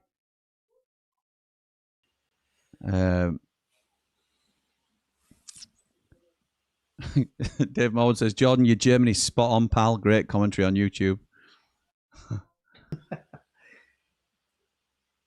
Refs just paused this, I think. Yeah, the crowding around Cooper again. It's obviously a tactic that they must use, or they're wanting to use in Bundesliga 2 this season, but referees having a word. They have got big lads, aren't they? Like that Olsen, he looks a pretty tall lad. I know Hoffman's a pretty tall lad. Bit of a unit, isn't he? What's Donovan like, Jimmy? An action location says we have to think up a song for Dono. Romdon looks a player, I have to say. Looks lively, looks quick, direct. Corner comes in, Sidney Peck wins header, and then he follows it up and clears it all the way up to half line. Gosema is attempting to get to the ball, but it goes all the way back to Horn. This is what annoys me. Why is Gosema the furthest man forward? Well, it should be Tom Cannon, shouldn't it? But I think it should be Ramel Donovan when you're breaking from a corner, and he's the one that can break through. Yeah, he's the only one that can pull away from people. Naturally, in that position, then it should have been Cannon, shouldn't it? But obviously, he must have been in box still defending from a corner. You can understand your centre forward being back in the box to defend. We had that with McBurney last season, season before, but here we go. He's getting a book into Gyro. What? That's a bit pathetic, referee. Yellow card in a friendly. I know. It's a bit pathetic. Let's see if he evens it up opposite way then. Because if that's a yellow card, then I don't know if they're going to replay it. But T-Dog says it should have been a yellow card as well. I've got you lads on my iPad for commentary and the stream from their YouTube stream on the 60-inch on mute because they're speaking Welsh or something. The Blades of the Ramble. Thank you, mate.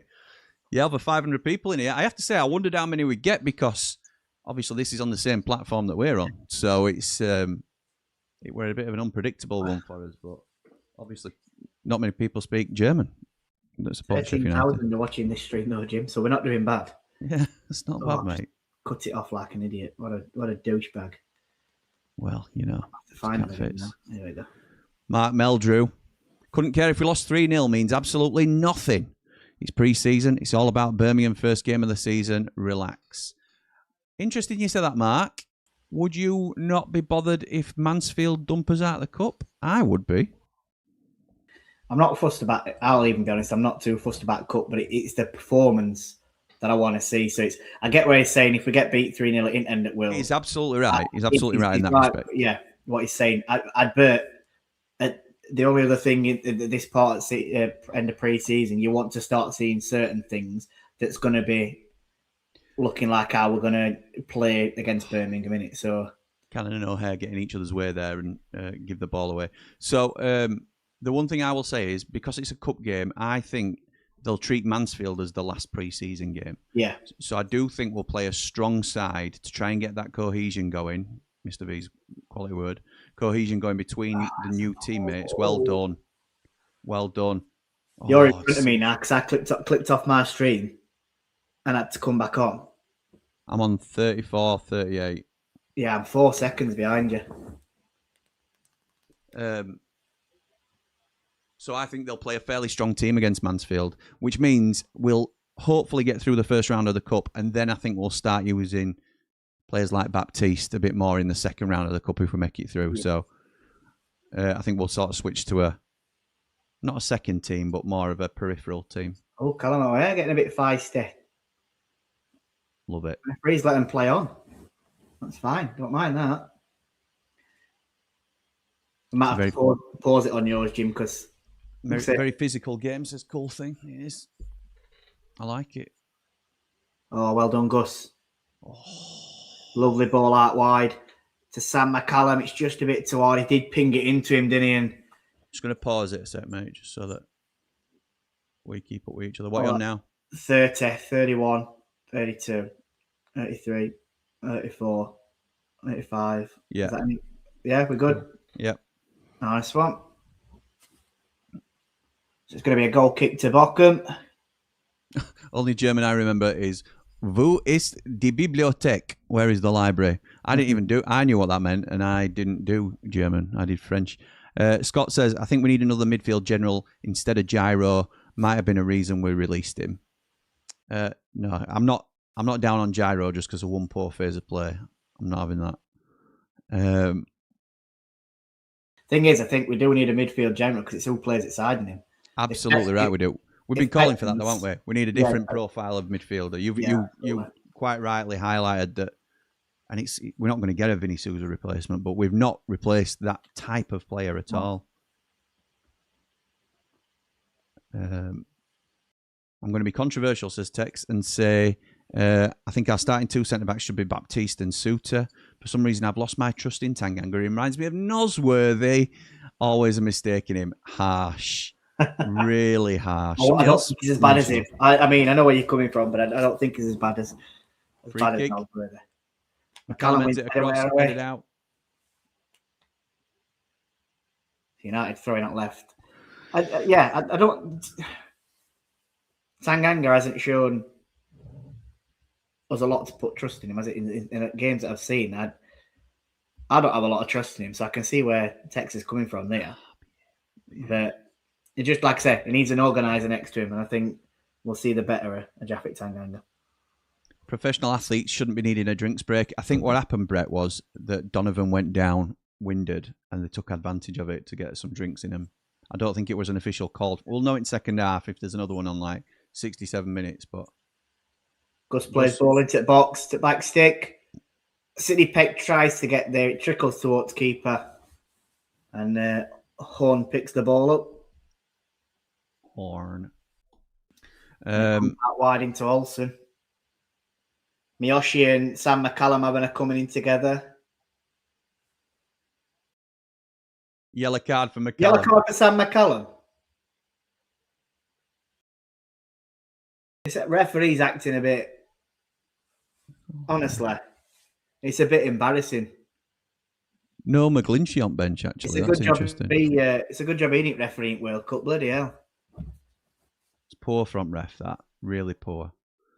Bully says, what did you think of Rangers yesterday? I thought they looked way off it. I didn't see it. Obviously, Jord did. What do you think, pal? Absolutely shocking.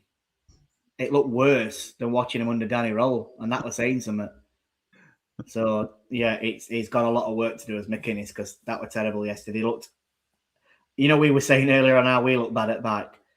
Rangers were even worse. It was so bad. They were all over the place in midfield, an absolute shambles at back. I mean, I expect them to be a shambles at back. They've got Ben Godfrey playing at their main centre half. Is he wearing an armband?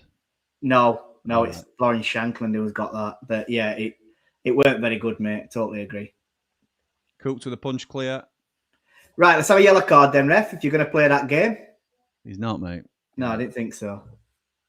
Gaz Dunn, where are you? Let's have a word. Gaz. Nick says, Nick Cook, afternoon, Jimmy, Jordan, the Ramblers. Any chance you can translate the commentary for us, Jimmy? That's what we're doing, pal. That's all we're doing. We're listening to what they're saying and saying it verbatim. So don't worry about that. Will says, Cannon, I'm still not too sure about. You're not on your own with that, pal, I don't think. I think the whole fan base feels that way. Bald and Brilliant's boy, Jord, says, hey up, gents, post showing so far. Looks disjointed and lacking pace and proper wingers, in my opinion. Yeah, I think that's fair, mate. I think that's fair. How's the recovery going, George? You'll have to let us know, mate. Have you seen what they're advertising? On advertisement boards, then it were advertising United. It's fair play. I don't know if it were advertising, United shop. Oh, nice one. But I saw United badge and I'd be like going around. Fair play to that. Sariki caught offside. That's slack. We've not offered anything going forward, have we? Pardon? We've not offered anything going forward in 40 minutes. No, we haven't, mate. We haven't. I think Cannon's better playing in a 2 up front, says Chris. I agree with that. Nige says, why are people on about Cannon? It's the midfield that is wide open and failing to play the ball forward. Yeah, I don't think we're potent enough with one up top at the minute. Bamford's a bit of a different beast, isn't he? But it's not quite clicking for us at the minute. No. Ball up at top now for Cannon to chase onto. He's got to it well. Gets towards corner flag. Can he win as a corner? He doesn't. He cuts back. Well done. Nice. Plays it into Sidney Peck. Back out wide into Donovan. Comes onto his left foot. Has to come backwards into Peck. Oh, Peck plays a shocking ball into Sariki. They're no mugs, these Bochum lads, are they? No, they're definitely not. They're organised really, really well. Yeah, it's a really good test for us. Gyro Riedeveld has it just on halfway into Sam McCallum. Riedeveld receives it back. He's going to play it into Baptiste, into Tanganga. Tanganga fires a ball into O'Hare. Does really well to control it. United just knocking ball a bit around a bit now. Peck into Riedeveld. Gus has come short. Receives the ball. Now into Peck. 35 yards out. Goes on to the right again in Tanganga, who now moves it on into Ramel Donovan. Chance for him to run at their left back. Onto his left foot. Cuts back onto his right. Peck now plays the ball into the box. And it came to O'Hare. Oh. Donovan has it on right hand side. Oh. He's looking for a penalty. It's not going to be given. I didn't think it were anyway. Sariki's now just tracking back. Well done, Donovan. Well done, Donovan and Sariki. Donovan's now having a run. Opens it up onto his left foot. Kind of ran out of ideas. It looked like he wanted to shoot. It didn't open up enough. And then just played a feeble ball. It was cleared by Bochum. United still come away with it. Bochum are now sitting pretty deep in their half. Riedeveld and McCallum knock it between each other. And Peck's going to turn onto his right foot, out wide into Tanganga. Tanganga's looking for runners. Sariki receives it. Donovan makes a lovely run in behind, tries to play a ball in. It deflects up. Surely that's gone out for a throw, and it does. It's a throw into United, just online with Bochum's box on this right-hand side. Donovan brightest spark for us. So yeah, he's looking the part, isn't he? Thing is, you can see that they're trying to play through him all the time. We're like heavily on the right-hand side, aren't we? Ball into Sariki, gets into the box, tries to play it in. What's he given? Goal kick. And Sariki's now holding his knee. Right, where are we in these comments? If Gus scores and does hand hearts to the crowd, I may cry, says Will the Plug. Gus has got Cov on his mind. Fatty Folk says, Bochum are quicker with forward passing. United lucky to be level. Sean says, hi Jim, are we really interested in Piru? I'd have him at the lane like a shot. Sean, I don't believe so. I've not heard that. It doesn't mean we're not, Sean. Doesn't mean we're not. I just haven't heard that one.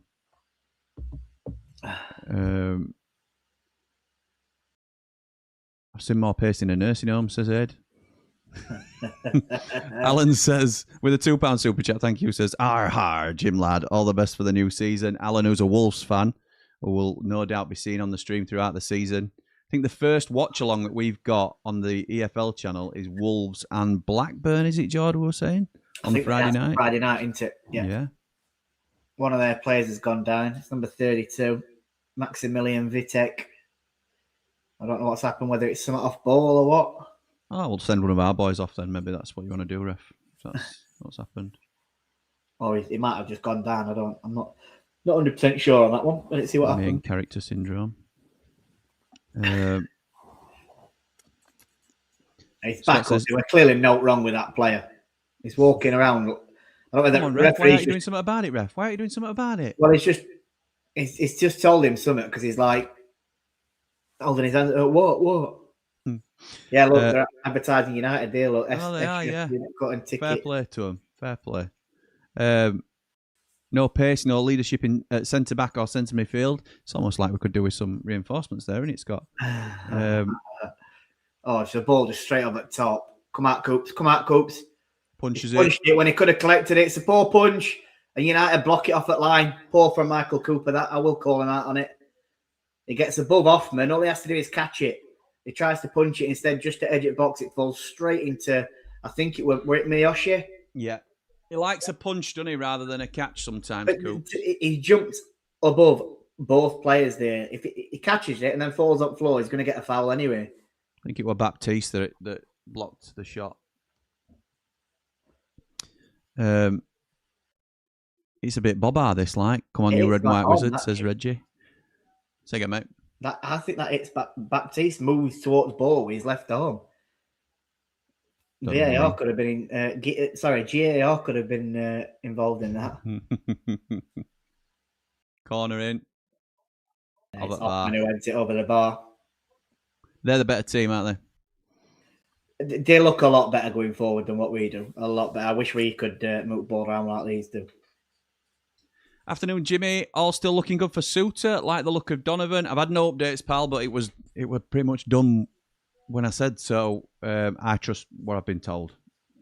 I'll stick with that. Gyro's not fit, says Scott, and he looks 10 yards off the pace, says CJ. Blades fared well last year in pre-season friendlies, but look what happened once the season began, says Alan. That's true. And the whistle goes for half-time. It does, mate. It does. I think it's time for a bit of Oxford Natural, Jim. Do you?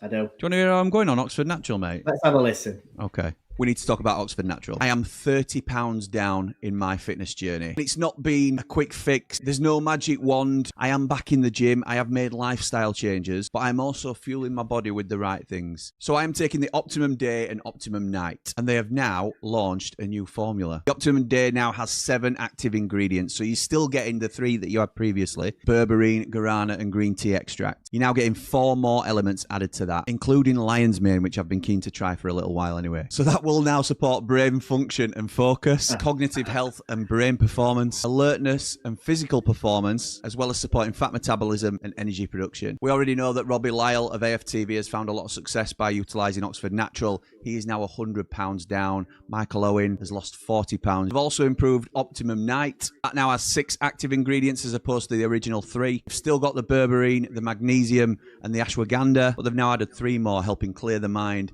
and promoting a deeper, more relaxing sleep, which should hopefully balance out your cravings. So if you're interested in trying them, there's a link in the description below, and make sure you use the code BR70 to get up to 70% off your first order. I want to say thank you to Oxford Natural for their continued support of the channel and also the journey that they're taking me on as well. But for now, back to the video. All right, George. Video. I had to run and get that while that I was playing. saw you go.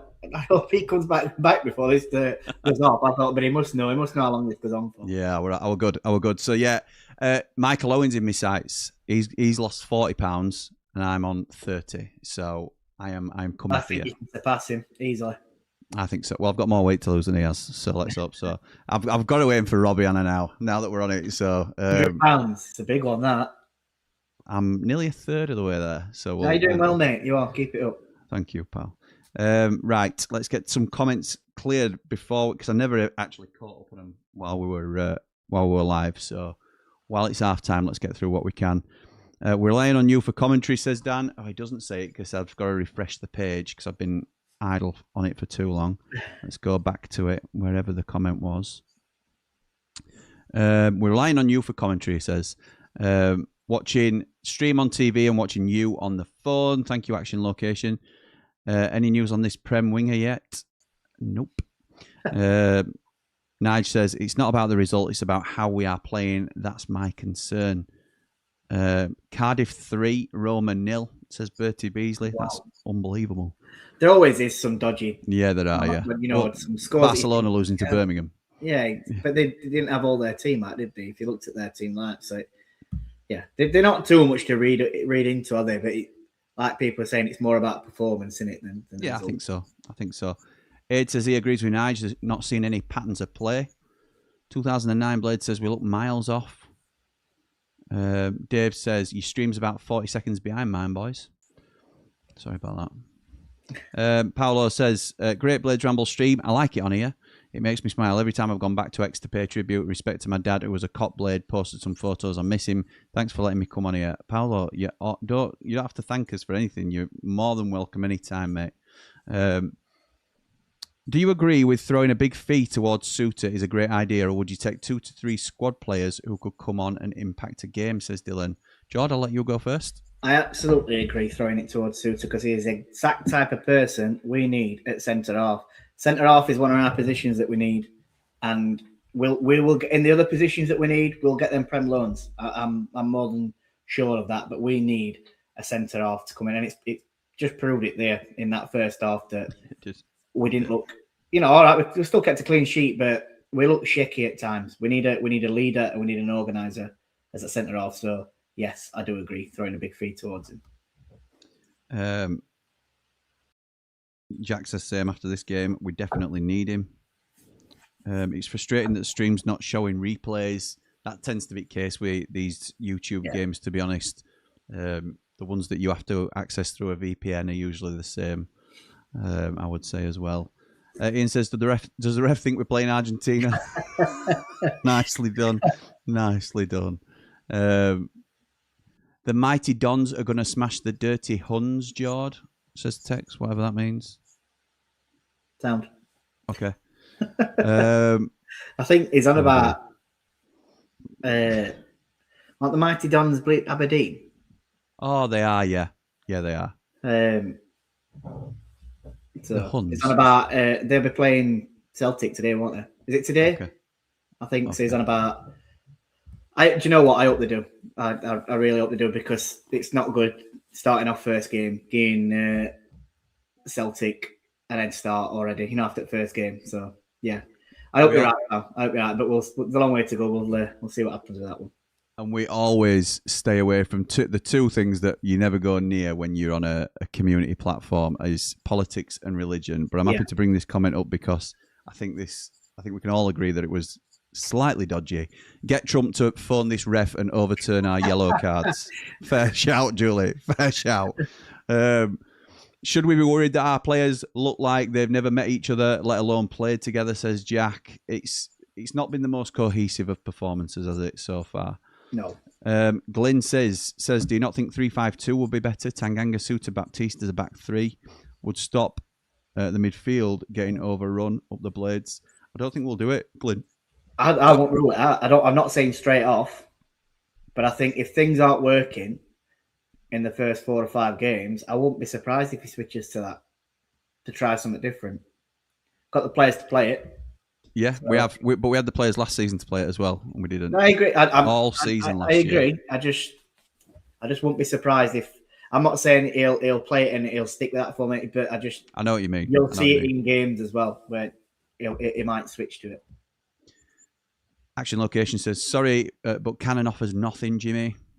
I know, but I just like to try and stick with them as long as I can.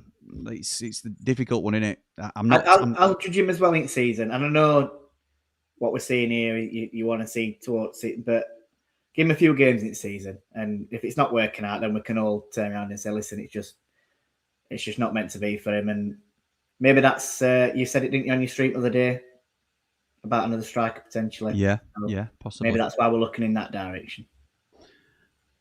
Michael Brown. Oh, Lord, Michael Brown with a really good question, actually, and I know the answer already.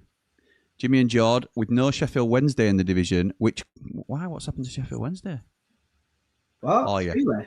They got relegated, didn't they? Yeah, as the worst ever team to play in the Championship. ever. Which club would you take the most pleasure out of winning against in the Championship? West Ham. Absolutely. Straight off, no messing, no hesitation.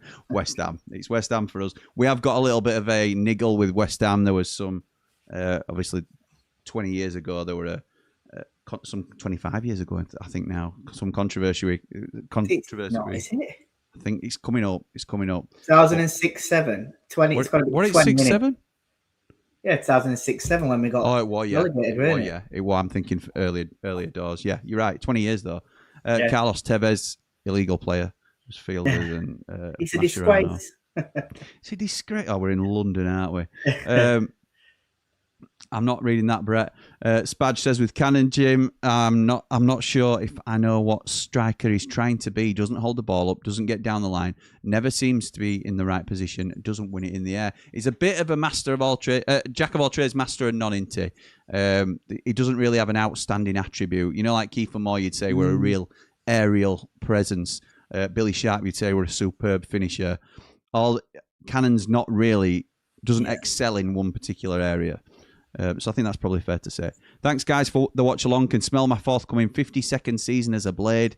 Up the Blades was at Bramall Lane 3 years ago for our pre-season friendly against Stuttgart. It was Sander Berger's last game for us. It was quite not a famous one, but a lot of Blades that game highlighted that as a turning point for us, where Sander was looking around and saying, what is going on here? We are in such a mess. I think you've mentioned it, Jord. I know Dave the Nose has definitely mentioned it, that at that time, yeah, it was over. We were looking for a striker, weren't we? Remember at the time of that, is it Garassi? Garassi, yeah. Holding up he looked like some player, and he has gone on to Dortmund, hasn't he? Since. Yep. So he's done well for himself. But I think it was something like 17 million where his get out value, and we ended up spending it on certain someone called Cameron Archer, and I'd rather had Garassi. I'm not sure. They're a similar level. Where's Campbell, says Dylan. He's on the bench, pal. He's on the bench. Really liking the look of Donovan, says Moz. I agree, mate. I agree. He looks really lively. He's been our brightest spark this half. Him and Michael Cooper. Blades Insight says, loving this. 2 players linked away, dropping stinkers. It's a harsh word to use, but in good gesture, we want to keep them. So that's Hamer and Sariki not having the best of games. I think that's also quite fair. Andrew says, hi guys, Scottish Blade here. Poor stuff so far. Cooper back to form, but Cannon hasn't fired again. He should go up the Ramble. When Bamford doesn't play, what are we going to do? Says Action Location. Well, that's why we're hoping Ty Campbell gets fit, aren't we, at the same time? That's right. And that's why Wilder's trying to push him as well. That's why he called him out a little bit, saying he's not fit enough and he wants him to be fitter. So, yeah, but he's also looking at another striker, isn't he? There's a lot to digest with it, isn't there? Yeah, there is. Yeah. There's a lot of moving parts, aren't there, Paul? And do you know with Cannon as well, like, he's started a lot of pre-season. Yes, I know people are probably going to come back at this and say, if we're trying to put him in shot window, he's not exactly doing the business to put himself in shot window. But making him start might make other teams think, he's going to be their starting striker next season. We want to make a bid for him. And do you know what I mean? So it's people saying they might want him gone, but that might be Wilder's way of saying, well, look, we're starting him, so come and make a bid then. Pay the money. Yeah, exactly. I'd make some changes at half-time, lads, and try and get us going, says Chris. It'd have to be with players that we're going to be using through the season. Somebody like an Ollie Arblaster, for example, for me. So if we got on bench that we would think would be in consideration to start. So there's Adam Davis, no. Matt Doherty, maybe. Arblaster, maybe. Rothwell, maybe, even though I'm not a big fan. No. Jamie Shackleton, no. Chong, no, not really. Maybe. No. Not when you've got Donovan and Hamer either side. No, but I mean, he'll play his part. I've got a feeling Chong's going to play a bigger part than people think. I think he will. Especially 3 games a week. He might try Campbell in for second half. I think it's most likely we don't make any changes, but I could be wrong. McGuinness, no. One, no. Norrington Davis, no. Betts, Blacker, Sidibe, no. So, yeah, we'll wait and see. If that's our bench as well, though, going into first game of the season, I feel like it's lacking depth, that, especially when you've got Norrington Davis. We'll add a couple to that. Blacker, Sidibe there. Well, you get 10, don't you, on bench in league?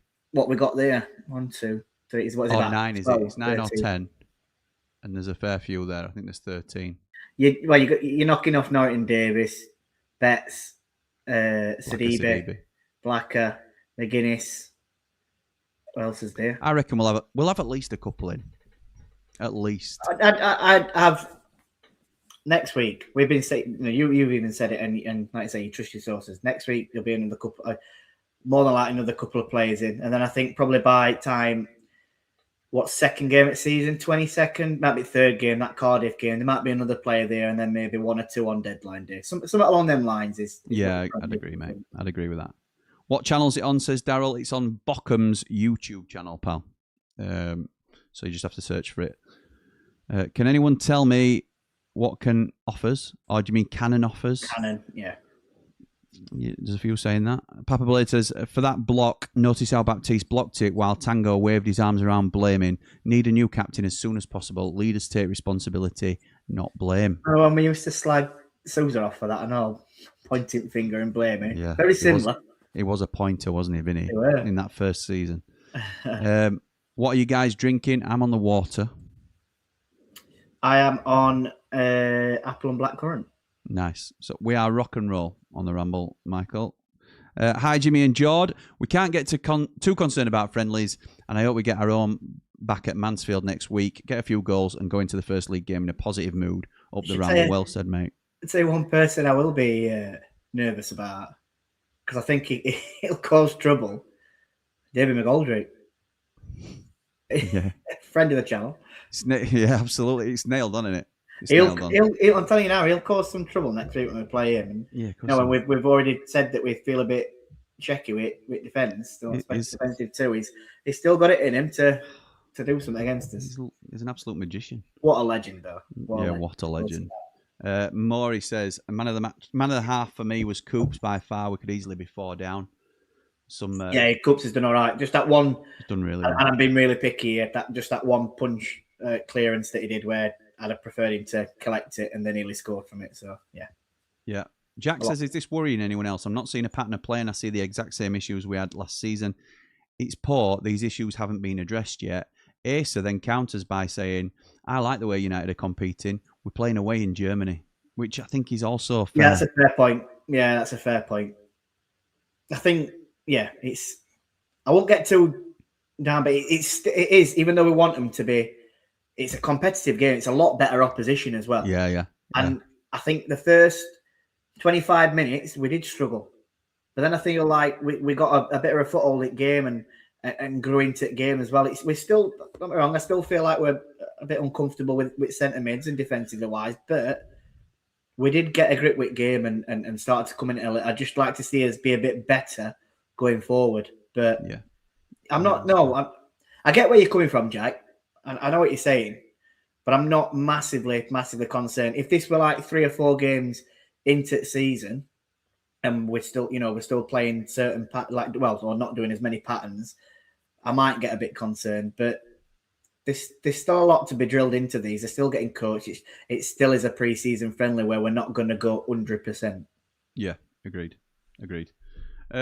Lord Michael Brown says, Jimmy, I have to say you're looking really good. Thank you, mate. Is it purely down to the Oxford Natural? Does it really work? As I have seen that Connor, who's that Connor lad from One Leeds advertise it on his podcast.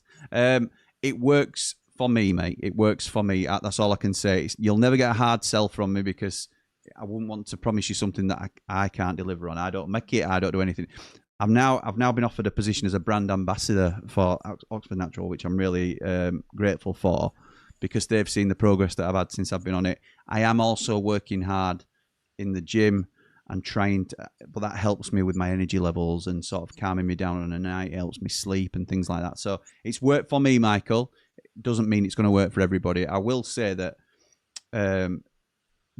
anybody that I know that's tried it has really enjoyed it, other than one that didn't realise it had caffeine in it and you can't have caffeine.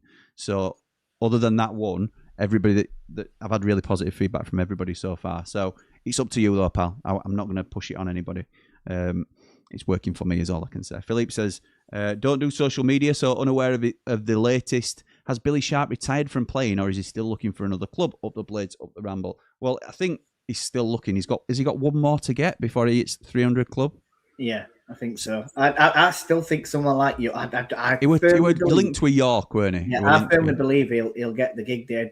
That might be one of them for him that'll come towards end at window where they're probably like they've shopped around, they've not got what they wanted. What about Rotherham? They just got Paul Mullin in, haven't they? I know they have, but it's not. It won't It'd be be a a good bad signing option. for Rotherham. I don't think they played one up front against us, didn't they? So are they going to They want can do a lot worse. two old boys playing as their main strikers? I don't know. No, but you could do worse than having Billy Sharp going for the last 20 minutes. Oh yeah, no, I totally agree with that. I hope we're off. We have kicked off, by the way. United who kicks off. Michael Cooper sends it long. Cannon tries to win the header. He gets beat to it, I think. Ball gets lofted long. Gyro comes across, and the ball goes out of play for United throwing, and Riedeveld sends it all the way back to Michael Cooper and into Japhet Tanganga. Tanganga goes across the pitch, 30-yard, 40-yard ball. Reaches McCallum, he comes back into Gyro Riedeveld, and Baptiste plays it into Japhet Tanganga, who comes right into Sarike. He looks to go forward, but has to come backwards as it's blocked off. United just keeping the ball as it stands along back line. Tanganga into Sarike again. He's looking for runners down this right-hand side. He tries to play it forward. It's deflected, and it's going to go out for a United throw-in. Better start. Nicely done, mate. Chip Butty says, like Wilder said, it's all about the result. We have to come here to win. Well, we have come here to win. Obviously, we want to win, but it's not the most important thing. Listen, they beat, well, we were saying it before, they beat Swansea 3-1. Yeah, they did. Previous game. Yeah, So they're not going to know mugs. Obviously, Swansea are at the same level as what we are in Championship. Yep. So if you look at it in that sense, we're holding his own at the moment, aren't we? So it's not, and it's, you know, did Swansea play him at home or did they play him in Germany? Played him in Germany, I think. Yeah, so it's obviously a tough place to go to. So yeah, we're holding his own. Cannon. Oh, poor touch. We're ball up at top by Tanganga. To say what, we're a good ball from Tanganga. Maybe just a little bit too far in front of Cannon. He tries to control it and it just goes back to Timo Horn. Wrexham fan here, been in this chat sporadically. But 8.5 to 9 million for Suter, even if it's with add-ons, is really risky with his injury history. As much as I like him as a player, from what I understand, it's 5 plus around 3, and some of the add-ons are promotion to the Premier League and might even include survival in the Premier League. So I will take that all day long. So it might not ever get met. It's probably Rich Carrington hit nail at head with it. I think he's proved, like, especially playing at World Cup, and that's at a higher level, I'd probably say, than Championship. It's proved, I think, that he's probably got over that injury. Yes, obviously it can come back, but signing any player is a risk. Of course it is. Because anyone can get an injury. Can't David McGoldrick were a big risk. He came with an injury record, David McGoldrick. One of the best players we've ever had. It's a good point that Rogic has made, but I think any player's a risk, and I think Suter's maybe over that part where he could, you know, he's still getting. Listen, he might get injured if he comes. I'm not saying he's not going to, but it's all a big risk for any player that signs for that type of money. Let's just see what happens. Don't ever tell me that United fans overreact. 2009 Blades says, having seen that shower, we need new faces. We lose Hamer, we're screwed. Well, what did Hamer do in that first half? Well, I don't know, but if we lose him, we're screwed. We have to be really careful. We weren't really involved in that first half, though, so it's. He did it one off at bar from free kick. It was poor, weren't it? Poor free kick. I'm being facetious, obviously, at 2009 Blades, but we have to think there's life beyond Gus Hamer and any player, because there is. When he didn't play last season, though, sometimes we looked better without him. How dare you? How dare you? No, but I'm with you, mate. I'm with you. We did look better without him sometimes last season. But there is an argument to say we're over-reliant on him when he's in the side. But it can be a game changer at the same time. It can be 30 yards out and have a shot, and then it goes it back at net, and it can change games in that sense. So he's a game changer. We're not a one-man team, though. We're not a one. I refuse to believe that we're a one-man team. Zonny wants another couple of wingers. I'm with you. Yeah.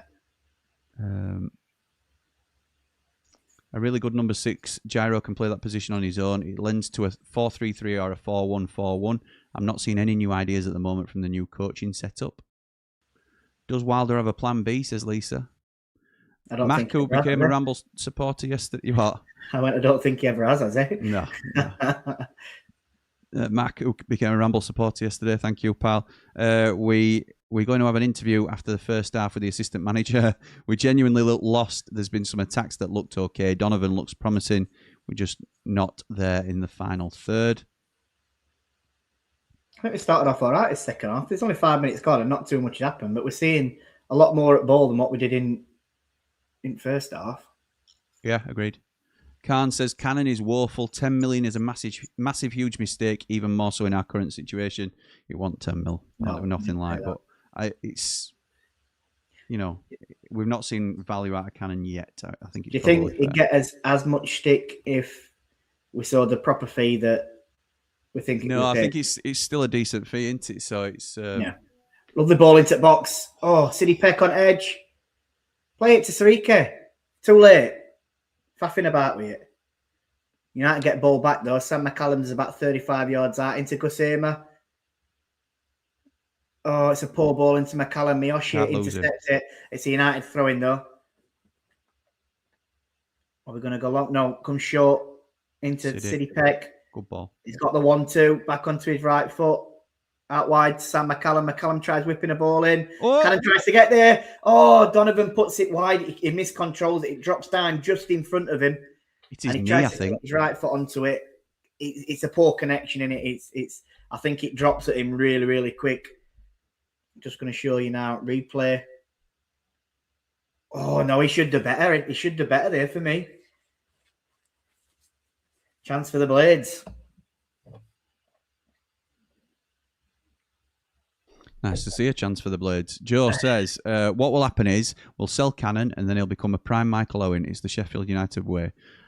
Haha. Yeah, it is, mate. It is. Or the Blades way. Jim, didn't you say in the chat at one point last season your favourite ever United player was Archer? Jamie, you will learn sarcasm at some point in your life. I'll teach you, my friend. We'll bring you under my wing. Brett says, as this is your last pre-season game, need to forget Mansfield right now and see a good performance in the second half. I think we've started better, as George was saying. You have the Baptist Church on the pitch next to Sugar Free Tango. Okay. Gaz Dawn, the man in black, says, made it to the hotel for the second half, was listening on the way up. Good to hear Donovan, he's doing well. Thank you, my mate. G-A-R, says Ed. What was that? A bit of Lady Gaga? Lady Gaga. That's how it reads there. Jack says, I honestly don't think the strikers are the issue. I think it's the midfield just not brave enough to either take on a man or play a pass forward. Well played. I agree, Jack says, saying hello. Donovan's made a run. Give it to him. Tanganga's brought ball out really well there and then follows his run as well. Goes on outside of him. Donovan cuts onto his left. Plays a lovely ball into the box. It's just cleared. Sam McCallum picks the ball back up. Brings it into City Peck. Peck comes onto his right foot. Back out wide into Tanganga. Tanganga goes into Donovan. It's a missed-timed touch. Oh, he's done well. Sliding tackle, though, down at corner flag. Did well to keep that alive, didn't he? Yeah, he did really well there. Or a tackle from Vitek. So United throwing down by corner flag. Oh, well done. Donovan again. Oh, lovely ball into City Peck. Oh, unlucky. United throwing clear. Donovan's been a really shrewd signing, hasn't he? Really shrewd. I remember watching him last season. I don't know if I said this on last stream. I remember watching him when Pigs played Brentford and he stood out against them. In FA Cup last season. Yeah, I remember you saying. And he looked really tricky. And I remember saying I wanted to, I went, sign him up. So they were only like tongue in cheek. I was like, get him signed up. Perfect for us. And we ended up signing him. And from what you've seen in pre-season, I think he's going to be a big player for us. Yeah. Mobs says, anyone else thinking Gyro looks miles off it? Sorry if it's already been mentioned. Just joined. I like him usually, but he seems like a yard slower or something today. Yeah, he's not been at it. I'll tell you what he's doing. He's dropping deep and coming onto the ball a lot, like literally sitting on defenders' backside. And he's not doing... He's not doing it like loads that makes him stand out, is he? He's just doing very, very basic stuff. Yes, I think so. And because he got caught out as well, I think people saw it as a bit of a... Yeah, you remember it, don't you? Yeah. Oh, lovely ball into City's Cannon. decent. Cannon into the box. Well done, Cannon. Onto his left foot. As a shot. It's down the keeper's throat and he saves it. Good effort, though. Yeah, fashioned that chance himself, didn't he, really? Did well. Because he got into the box, shielded the defender off, made a run towards it centrally, and then as a shot, I don't mind if he does that because one of them would eventually come off, wouldn't it? So no, he did well there. He shielded off 2 players. All right, he's hit it straight down, straight down keeper's throat. I think we're looking more comfortable. We started out. It's been a lot better 10 minutes this start of this second half than what it were in first. So there is an improvement there. Scott Morton, who's on his jollies, says if Arblaster isn't starting, or Stone Cold Scott Morton, as he might be known now, if Arblaster isn't starting and Peck is likely leaving, that indicates Arblaster may not be up to the fully fit and firing position we hoped. This is a concern. I thought the same, mate, when I saw that Peck was starting. But I think City Peck's played well. And ultimately, we haven't got any bids in, have we? So he's still a United player. And with City, we hold the cards. So if we've had an unexpected sale of Andre Brooks, if we do sell Gus Hamer, if we then sell a Sariki or a Burrows, then we might not need the money from a City Peck sale and we could hold on. Also, with that one, as a bit of a counter, if City Peck's still here at the start of the season, are we just going to drop City Peck and start Arblaster? Yeah, because he might go. Yeah. This is the team that we're kind of looking at now, wanting to start the season. So, and while Peck's here, he starts over Arblaster. So, it's a valid point what Scott's making, but I just think whenever he's here, he's got to, I think he's right about Arblaster though. I think if Blaster is getting to the top of his game like we all want him to, then he starts today. So we'll see. I'll tell you where he will start. I think he starts next week against Mansfield. Yeah. Okay. Yeah. Phil says, hi to you both. Does Cooper or Davis play against Mansfield next week? Cooper for me. Thank you for the commentary up the Ramble. Yeah, Cooper starts for me. I don't know whether he will or not, but I would be starting with my League 11 at that time just to get him playing as a team before the Birmingham game. It's one of them as well, though, with that. If he starts at 11 and we get a couple of injuries, people are going to complain. You can't win with it because, one, you want him, like I said, getting up to some sort of match fitness, ready to go for game after. But if you then get a couple of injuries, people are going to be like, "Oh, well, why did you start him? You should have done a cup game. You shouldn't." I know. You can't win sometimes, can you? Who'll be a manager? Plax says, "Do you guys think Farker is a Premier League manager now?" Factually, yes. No, to be honest, I think he's made some really smart signings. And maybe he's proving that he is a Premier League manager now. I know that. I don't know if he said this, but I don't think Connor's a huge fan, but you can't argue with the job that he's doing. What is what I would say there. I agree with what you said. Yeah, he switched to the formation in the season and identified where you were struggling or where Leeds were struggling, and it's changed your fortunes. And I think you're now kicking on to establish yourselves as a legit Premier League side. So, put a slice of lemon in your water, Jim. It helps your body pH, says Day Ones. Okay, mate. Talking of Leeds, I think it's the last we've seen of them in Championship for a bit. Yeah, I think so too. I think so too. Connor does too, because he's becoming quite arrogant with me again. So, it's just he's got that in him, I'm afraid. Any subs made at half time, says LA Blades? No, mate. Would have let you know, or Jord would have let you know, because I probably wouldn't have noticed. But Bielsa's plan B was to do plan A better. Wilder looks to have the same philosophy. Jim, these don't look as. No, they don't. We're coming on to Bochum side don't look as at the race as what they were in that first half. Shot from Cannon, good ball in from right hand side with Sarika. It's saved by the keeper. They don't seem to be pressing as much and looking for as many one touch passes. They've slowed their momentum slowed down a lot on it. They look a little bit laboured, if I'm honest. Whereas we've come into the game quite a bit. And let's not forget, it's been a good point made that we are away in Germany. There is a big crowd here. It plays a bit like a league game. Yeah. With the atmosphere. So I don't mind it at all. I don't mind it. Even from my holiday in Turkey, says Eddie. I have to go to the toilet, pal. Unbelievable. Unbelievable, Jeff. Unbelievable, Jeff. So should we switch back? Yeah, let's get rid of him altogether. Why not? Aidan says, "Evening from Melody in Turkey. Evening, pal. Thank you for joining us." Tom Kemp says, "Really don't want to be neggy, but Siddy's head doesn't seem in this game." You think? I think he's played well. Okay, we're coming down the right-hand side now and let it go out for a corner. Corner to United. Well done, Donovan, again. Donovan involved in everything positive for United today. Not the first time he's fluffed a chance, says Kyle. Best get him out of the way now. Callum O'Hare standing over this corner. It's going to go short, which is good because I don't think he'd be able to get it into the box. Oh, he's taken off Donovan's heels, but United recover it. Headed out. McCallum's going to collect on edge, left-hand side. Can he get a cross in? He can. He's headed clear again by Bochum. And the ref blows his whistle. Of course he does. Bochum under too much pressure. Let's give him a free kick. And I think the man on the mic is back. He is. Man on the call. Man on the call. Jordan Motson on the call. Has it grown on you that yet, or do you still prefer your old one? I like them both. Do you? I like them both. Okay. Look better this half, says Taz. I agree.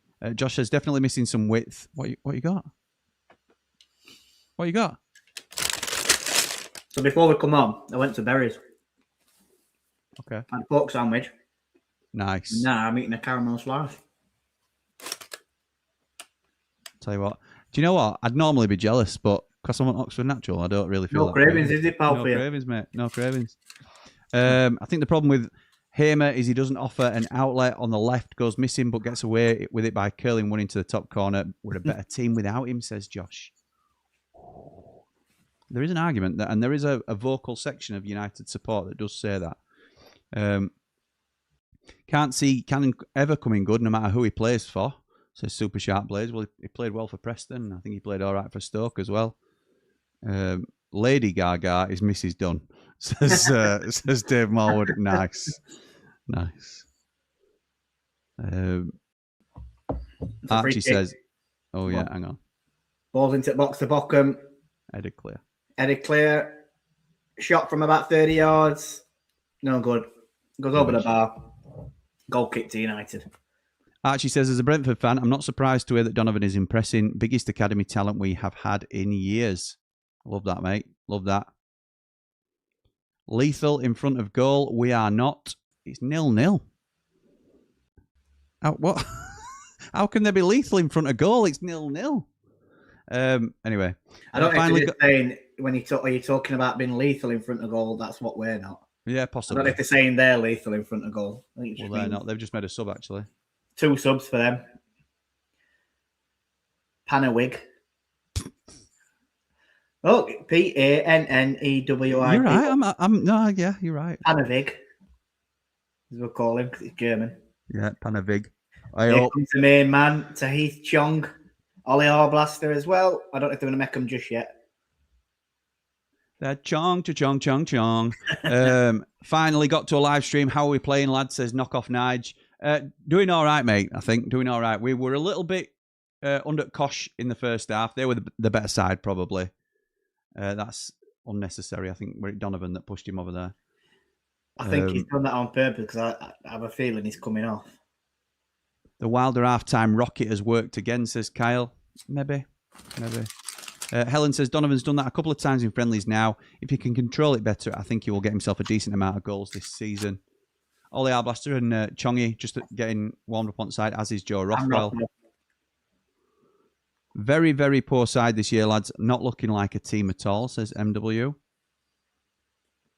Let's be realistic about Blaster. Unfortunately, he ain't good, says Action Location. I'm not having that. I don't agree with that. So it's not like I'm trying to change people's minds. So Blaster's come on for Peck.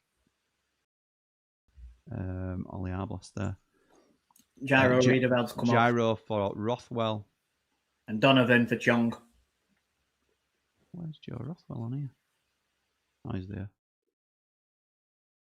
Yeah, and Donovan's off for Chong, which is unfortunate that Donovan's going off. Does he get a foul? What's he doing? Number 6. See that? He made a tackle and he's like getting it to the crowd as he's like firing him up. Come on. Yeah. We can win this, guys. Hi, both, says Claire. As you know, Jimmy, I started following your channel when Hamer joined you and continue to enjoy and support. Yes, yes, Claire, I do know that. Thank you. No matter what happens with Hamer, not all Cov fans are idiots, as you have said. Yes, absolutely right. I think you only really see, of any fan base, really, you sort of see the vocal minority, particularly on X, which is an awful Hamer, platform. here we go. Oh, he's put it wide.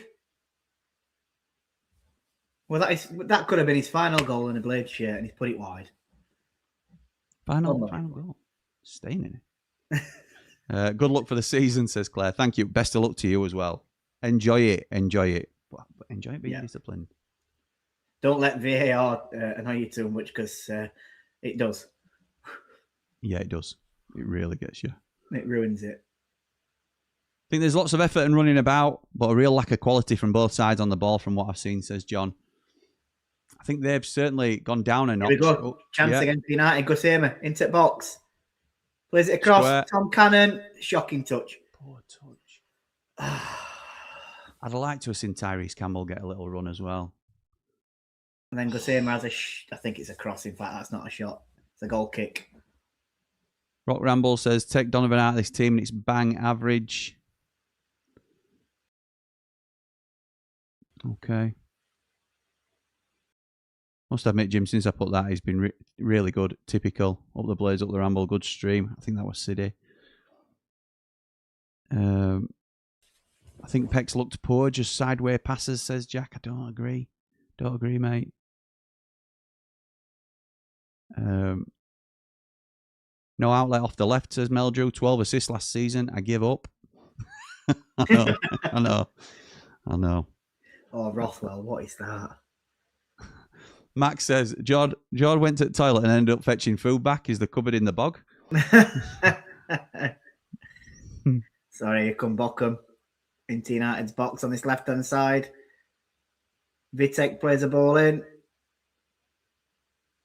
Oh, that's a foul on Sariki, referee. Gives it. Yeah, it is. He's okay. We need some height, power, and presence in this team. We don't look imposing at all. What could that be? What could we go out and get that would have height, presence, and power? Gutted I won't be able to watch the cup game next week as I'm watching Odyssey in IMAX in 7 millimeters. Won't be 7 millimeters, surely. Hopefully, I don't miss much. Terrible behaviour. First competitive game at season, mate. So yeah, you will. I tell you what, it is an hydration break. Because we've got another one now. As we see Uwe Rossler rubbing his bald head. Unbelievable. Is Hamer playing like he's leaving, lads, from a Cov fan? Good luck for the season. I think no. I honestly just think he's playing like he's Gus Hamer.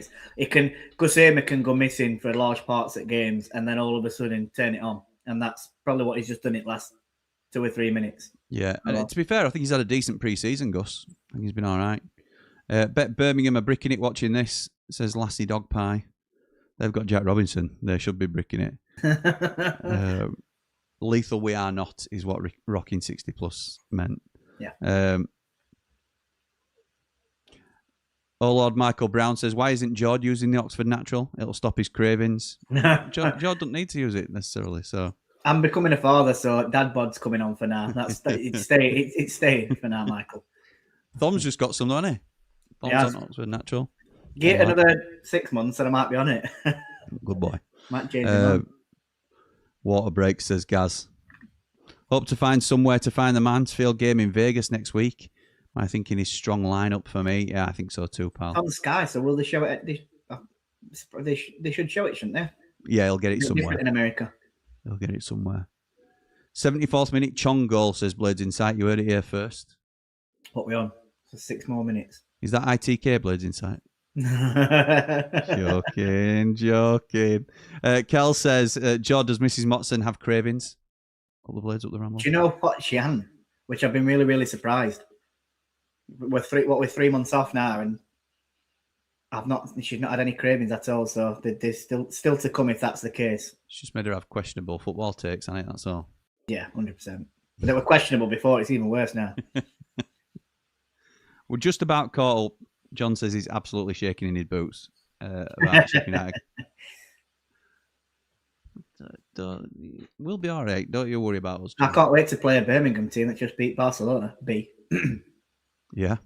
Come on, people, hit that like button. Let Jimmy and Jordan know you're enjoying the show. And while you're at it, why not subscribe to the best award-winning Blades content online? Up the Blades and up all the rambles, says Mr. V. You'll do for me, Mr. V. 580 people in the building. It is free to like and subscribe to the channel. Absolutely free. Don't cost you anything, but it really helps us out. So if you're enjoying it, give us a thumbs up. Thanks. That'd be great. Asa says, I'm really impressed with how United have competed and played this second half. Not sure why some people are worrying. Again, we're playing away in a different country. I agree. I think I'm really impressed. That first 20 minutes I were a bit concerned, but that was more defensively wise and how wide open we were in middle of park. We got to grips with it after that, haven't we? And I've not minded it too much. How about this for a testimony? Platinum Rambler Charlie, I've been on Oxford Natural for the last 2 months. They really do help with reducing the food noise for me. You'll do for me, Charlie. Charlie's doing great, by the way. Charlie, you're selling it. She's doing great. Do you think those sources saying Hamer is close on the move are reliable? I don't know who the sources are saying that, Will, to be honest, mate. Spencer says, up all the rambles or up all the ramblers? Both, mate. Well, to be honest, we've only got one ramble now. United. All the way up. Sariki's off, which might mean coming off. And, somebody called a Doherty. Sariki's departed. Let's get that sorted then. What becomes when Sariki's departed? Nice. Who had love that Right, so. Good ball. Gus into Tyrese Campbell, who's come on for Tom Cannon as well. Yeah, let's get that one done. Didn't see that one either. It's a corner to United. Sophie, have you not got dressed all day? That's disgraceful. Unbelievable. Until it's school holidays. Ilyana, sorry, I'm butchering your name there. Apologies. Ilan, I'll go with. Hey, Jim, just wondering if Oxford Natural could help me pass a drug test on Monday at work. Just into the box. Oh! Callum rises, but he's given a foul, of course, on the Bochum defender.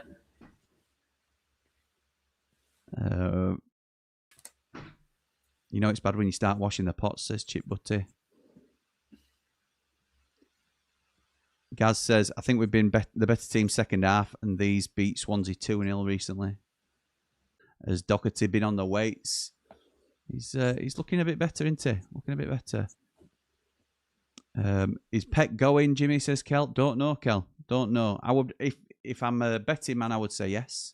There's a lot of interest in him, but no deals agreed yet.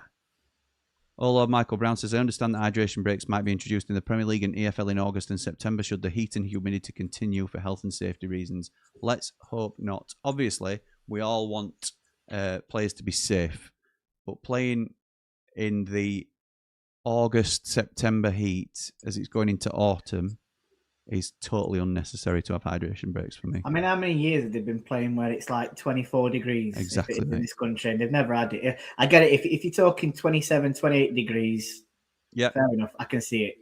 I know, and people are like, well, it's only 4 degrees higher, but it makes a difference. It does. Not at average temperatures in this country. Honestly, our strikers, as my old football gaffer used to say, first touch is shocking, second touch is a tackle. Have they got lead in their boots or what? I was just expecting more from this game, says Jack. Being better second half, though. Is Oxford Natural for everyone or just people trying to lose weight, says Bertie? It's for everybody. It's for general health and well-being, really.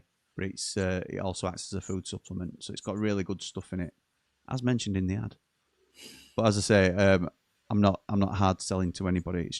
I wouldn't want to do that, but it's definitely working for me and others that are trying it. Afternoon, boys. Nice shirt, Jord. Be a slog of a season if we play like this. Ty looking slim must be on the Oxford Naturals. Yes, my mate. Yes, my mate. Looking slim, but he's not fit enough. Well, he's not on Oxford Naturals, then, is he? I've just seen Mr. Vancouver as well saying that he's ordered a shirt because it looks so good on you. Ordered one at the away shirt. Oh, nah, then. That's got to be a That's card. shocking on Sam McCallum. That's me. If he's not going to book him here, there's something wrong. He is. It's a booking. That's trying to getting one back on him for earlier. That's disgusting. That were naughty, that. Typical Coventry lad.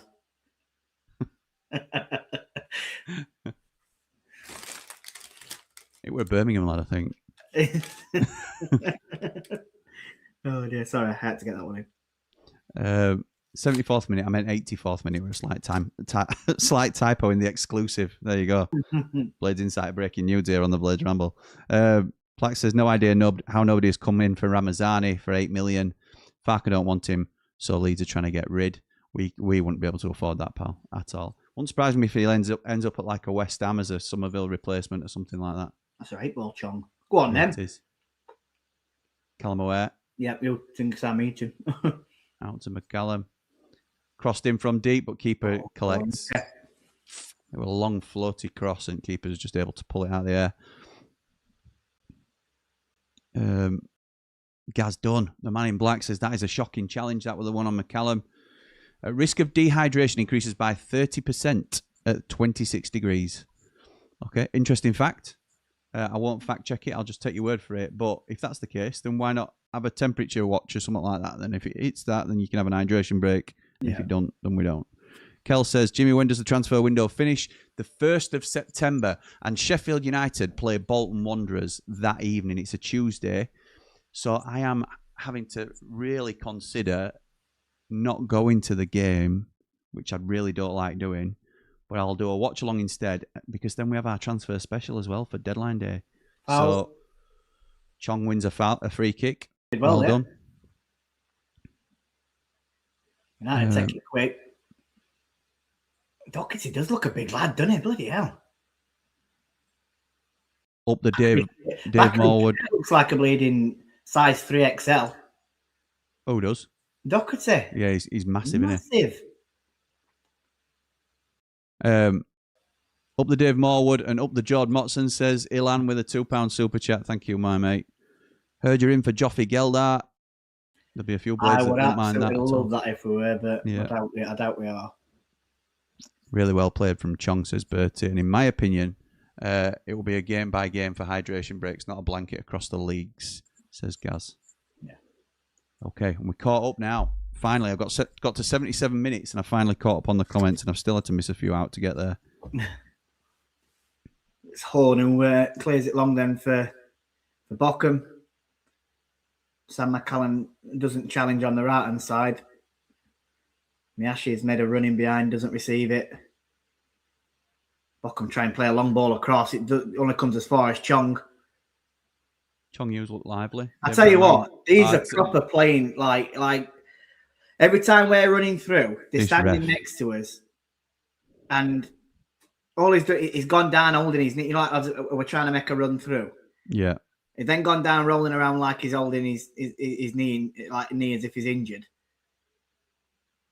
And then so he gets foul anyway, and he jumps straight back up now, like nothing's wrong with it. It's proper ridiculous. Proper playing it in a bleeding friendly. I think there's a trialist that might be coming on for these, or he's got number 42, but there's no name.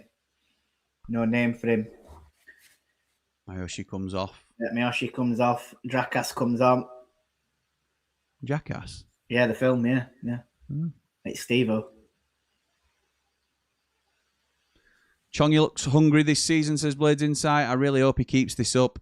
Who's up for joining the Chong Appreciation Club? Too soon. You're way too soon. I think Mark Meldrew's already a card-carrying member, but other than that, no, there's a few, I think. Ian's a big fan, Ian the Gatekeeper.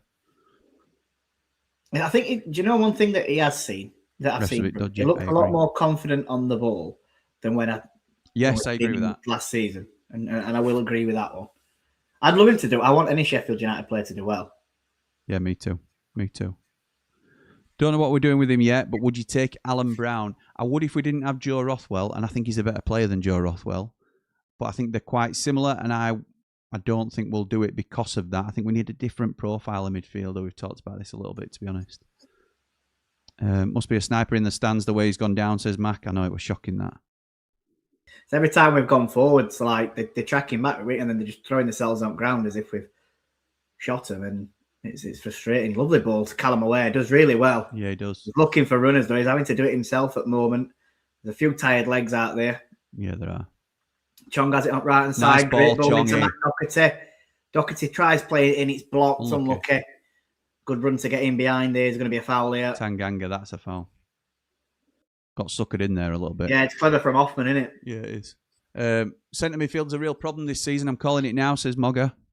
Yeah, I think it's an area of increasing concern, really. Just because we haven't got that balance. I wonder if we'll get a good DJ at the lane this window. Dan James, is that what we're after, right? Chong has been an aggressive and progressive since coming on, and some great touches, looking to make things happen. Great attitude, says a well-informed pessimist. Gaz says Chong's looked decent, few neat balls, and won a free kick with Doherty right up the pitch. Could be a Coots-style turnaround. The Curacao Messi, says Dave Marwood. United have just made a sub as well. Sam McCallum's come off, and Reece Norrington Davis has replaced him. We'll get Reece on. Old RND. Good lad. Kel says, how's Andy the Blade doing? He's doing really well, thank you. Yeah, saw him yesterday. He's looking well as well. Getting ready for the new season. Afternoon, lads. Hope you're well, says Jamie. Good, thank you, pal. I think you finished 8th or 18th this season based on what I've seen. Chong. Yeah, done well. Picked ball up. Knocked it past defender. But had to come backwards and then played it into Tanganga. Just, keep it ball. Robbie says, Chong looking to play forward every time he gets it. It's positive signs. I've spoke to you about this, Robbie. Don't get too carried away. You don't come through the Man U Academy. Oh, what a save. Good save. I tell you what, I think, is it Gus who plays ball? It's a great run from Callum Aware. Gus just knocks a 25-yard ball over the top. Aware chests it down. He's 6 yards out. He volleys it to keeper's near post. Keeper gets down really well, makes save, and he puts it out for a corner. But it's straight at him, innit? Either side of him, actually. It's a goal, but no, good move from United. It was. It's going to be a corner then. Gus has come across to take it. Aware's come short. Gus has put two hands in air, steps up, swings one in, and it's straight to keeper. That's terrible. Hey. Do you know, I hate our corners. I never get excited from, because one, they either never beat, near post, or it goes straight down keeper's throat and he just comes and collects it. It's something that what was it last season? We had about 4 or 5 corners where we were scoring from them. Yeah. And everyone were praising Gary McSheffrey for it. And then ever since, it's gone back to old ways. It's true. Excuse me. Okay. A few people aren't liking the Reece Norrington Davis sub. R&D coming on Jesus. R&D on that's horrifying news. Oh, well, Penn incoming. Did he do all right for QPR, though? Played okay and then sort of tapered off, from what I understand. Looking like Burrows has gone then, boys. McCallow and then Reece Norrington Davis. Yes, he has an injury, apparently, Wilder was saying, wasn't he, Burrows? Oh, yeah, you're doing too much. Play it simple, chuffing ball. Good challenge, Rothwell. Doherty into Chong. Oh, that's hard lines. Yeah, Chong's looked lively, hasn't he, since he's come on. I'll definitely give him credit. And it's one of them, if he's not going to start in games, but he comes on and puts his energy in games, I think we'll be happy for that type of player to come on off at bench. Prime Valderrama, says Ian. Doing well, Chong.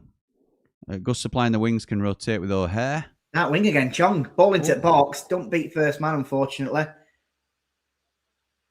Really confident since Chong's come on. That went out already, referee, surely. It's United ball. Wilder's just trying to GR players up a bit. United are trying to go for it slightly here as well. Yeah, they are. Not mind to see this. There's only 6 minutes left.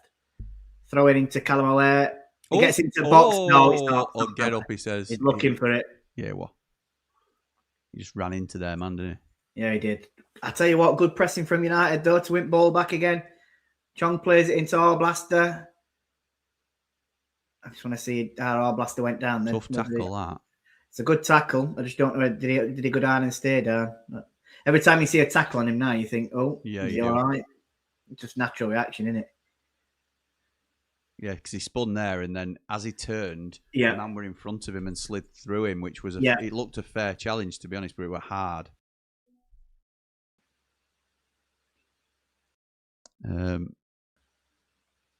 Sips of dandelion and burdock.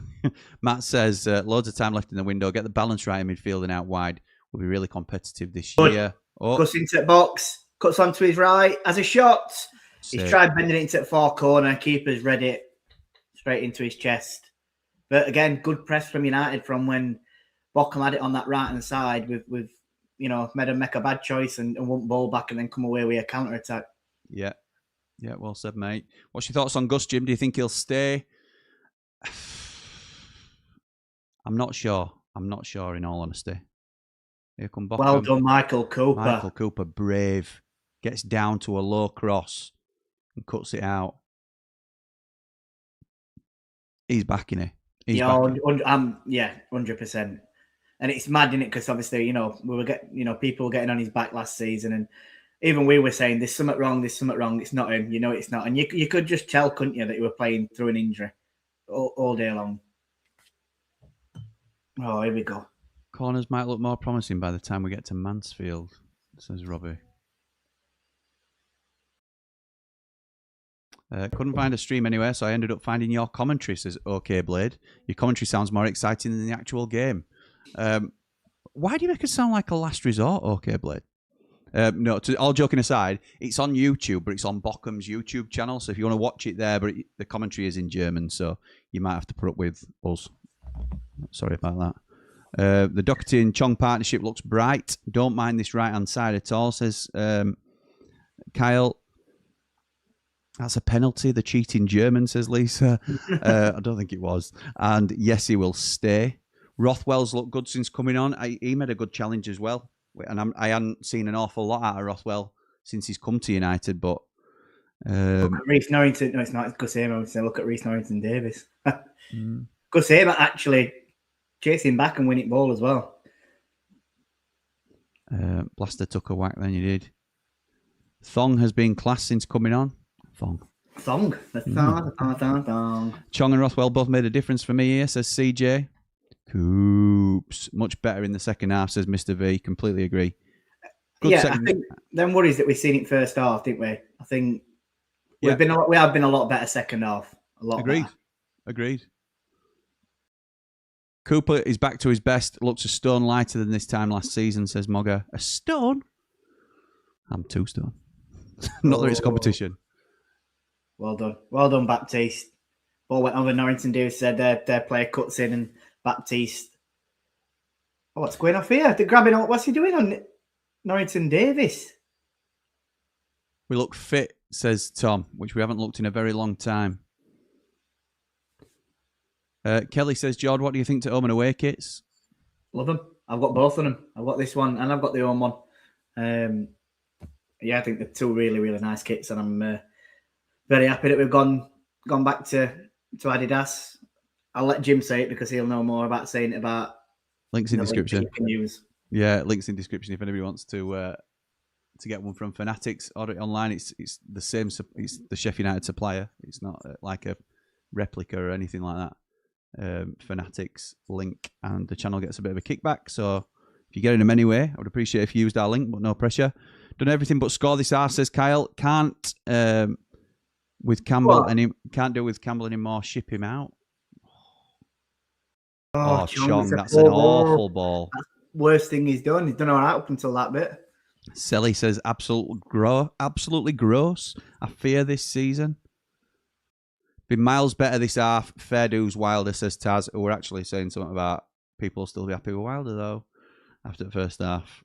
So it's fair play that you're coming out and saying that, pal. Oh, that's shocking. Yeah, we were cut open a little bit there, and a man's left on his own on edge at box, and he scoops it. I think it's TRY, that, to be honest. Still barely created, says Jack. I think that's...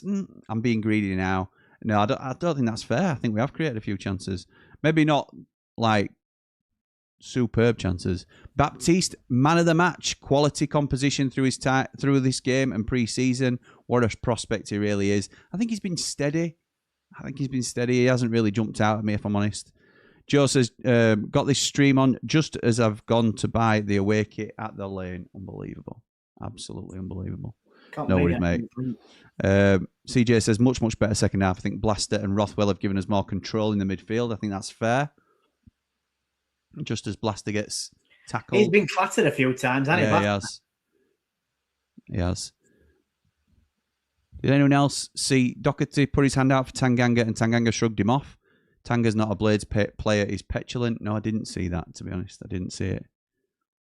We've had chances, says Justin. I agree. Back to Cooper now. Takes a touch and knocks it long.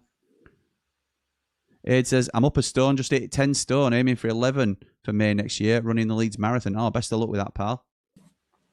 He's a unit as well, referee, isn't he? Like Gaz done. Need to take our chances, says Gaz. Speak of the devil. That's been the problem this half, but a good performance overall. How's Blaster been, says Jack. He's been clattered a couple of times, but looked okay. Anyway. Jimmy win, lose or draw, we still come back for more, says Kel. Absolutely right. The camera's oh my God, Tyrese Campbell, what is that? We've just sort of been on attacker's self. He played his ball back and he's get straight to them. Joe Rothwell. On a counter attack, and then Rothwell takes down his marker. We're on 90 minutes 44 seconds now. I think this will be the last chance of the game. I don't know if referee's going to add on many minutes. Campbell knows as well. He's shaking his head. He's not happy with him, saying. But Rothwell went through his man there and then complained when it got given. I didn't mind it though because they were on a counter attack. So yeah, true. Yeah, one of them way. Like if it's a league game, you're saying just take a yellow for it. We don't mind. So it's Drakass. It was going to take not Jackass, Drakass. Begins with a D. Dinks it towards back stick. Norrington Davis then heads it out. It's going to be a throw into. No, it isn't. It's not going to be a throw in. It's game over. Game finishes. Bochum 0, United 0. A good test for the Blades, and one that I think we've come through as well. 4 starts at game we had. These put a lot of pressure on, but we come into it second half, and I think we come into it pretty well. We've had a couple of chances, but yeah, good test for us. Good minutes in legs for the boys, and it's finished 0-0. Well said, mate. Well said. I'm just trying to get the final score to like the full-time thing, but it's not updating, so we'll just leave it as it is. It'll keep counting forever. But yeah, I think that's a good run out for United. First half, team of two halves, or game of two halves, should I say, really, for us. We've certainly adjusted better in the second half. I'm not going to go too much into it, because straight after this, I'm going to be recording a match reaction. So go over and watch that if you want to know my full ins and outs. But what were your thoughts on it, Jord? I was frustrated with how we started. I thought this is a game I wanted to see us start, really trying to show something. And we were wide open through, they were cutting through his midfield. They were easily getting in behind. His defence looked really shaking all over the place. And then after 20 minutes, 25 minutes, I thought we really calmed down and got a foothold at game and started to become the better team. And then second half, we've put more pressure on. We've had a good few chances. And yeah, I'm overall happy with that. I think, especially when, we've seen that Swansea have gone out there and got beaten 2-0. Yeah. It's always going to be a tough game playing away, whether it's a friendly or not. Especially going to Germany. I think it's been a great trip for fans, a great trip for the team, and a success overall. So, yeah, I'm happy with that.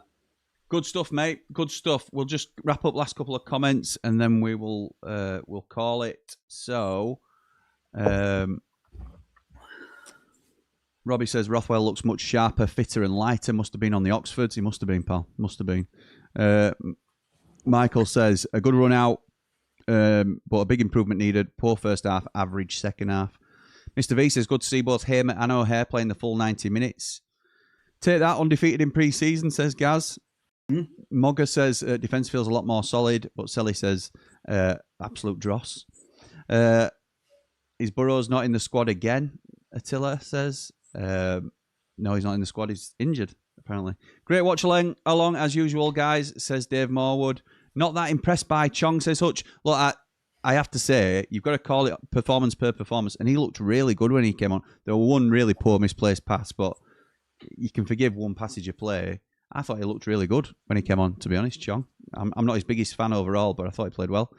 Hamer playing the full 90, just in time to go to Cov, says Jack. Great company as always. Thanks, boys, says Ian. Thank you, my mate. Rothwell's done okay for me. It would be a better fit with Gyro than Siddy. Lisa says, that's it. Poor first half, much better second half. Still need improvement. Great watch along, lads. Thanks, says Dawn. Thank you, Dawn, for joining us. Better second half, but toothless up front without Bamford. Yeah, there's loads to take from it, isn't there, I think. Hamer wanted the farewell goal, says Unbiased Blade. Can't wait for the 15th of August, says Kenza, who might be a Birmingham fan. Keep it Ramble, people, says Bri. Thank you, mate. I'm not going to get through them all. Not fully ready yet, again, for the season start. Chong's breakout season, somebody's saying there. Just think we're still lacking pace. Donovan's got a lot of pace, but you can't just rely on that one, can you? First afternoon with you guys. Thoroughly enjoyed it. Thank you, Glyn. Up the Blades, up the Ramble. Top man. Rothwell is a poor man's Robbie Savage, says OK, Blade. Mark Meldrew, our pal, says, good watch, lads. I'm happy with that overall. Good workout. All eyes on Mansfield and Birmingham now. Absolutely, mate. Yep. Tanganga is going to cost us squad harmony. He's a wrong'un, says Aid. Not a fan at all. Good competitive game, says Terence. They were better first half, but we were better second. These were top flight last season, and we have been equal to them. I'm certainly not a Brummie fan, says Kent. Sorry, pal. I've just not seen you in here before. You're more than welcome, though. Let's put Mansfield and Brum to the sword.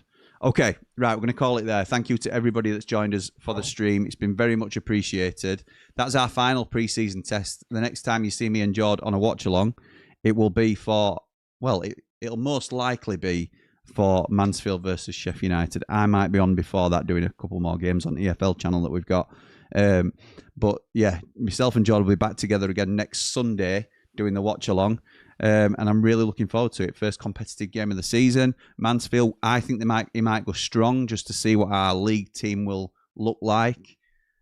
Jord, anything you'd like to say before I let you go, pal? Yep, I don't want to bring stream down too much, but I just want to do a little tribute, which I know I talked to you about before. But 10 months back, we, unfortunately lost my grandma, and today would have been a birthday. So I just want to say, huge happy birthday to my grandma. She was queen of our family. I hope she's proud of me. I wish she'd have been here to see, young little Motson been born, but I know she'll be there in spirit.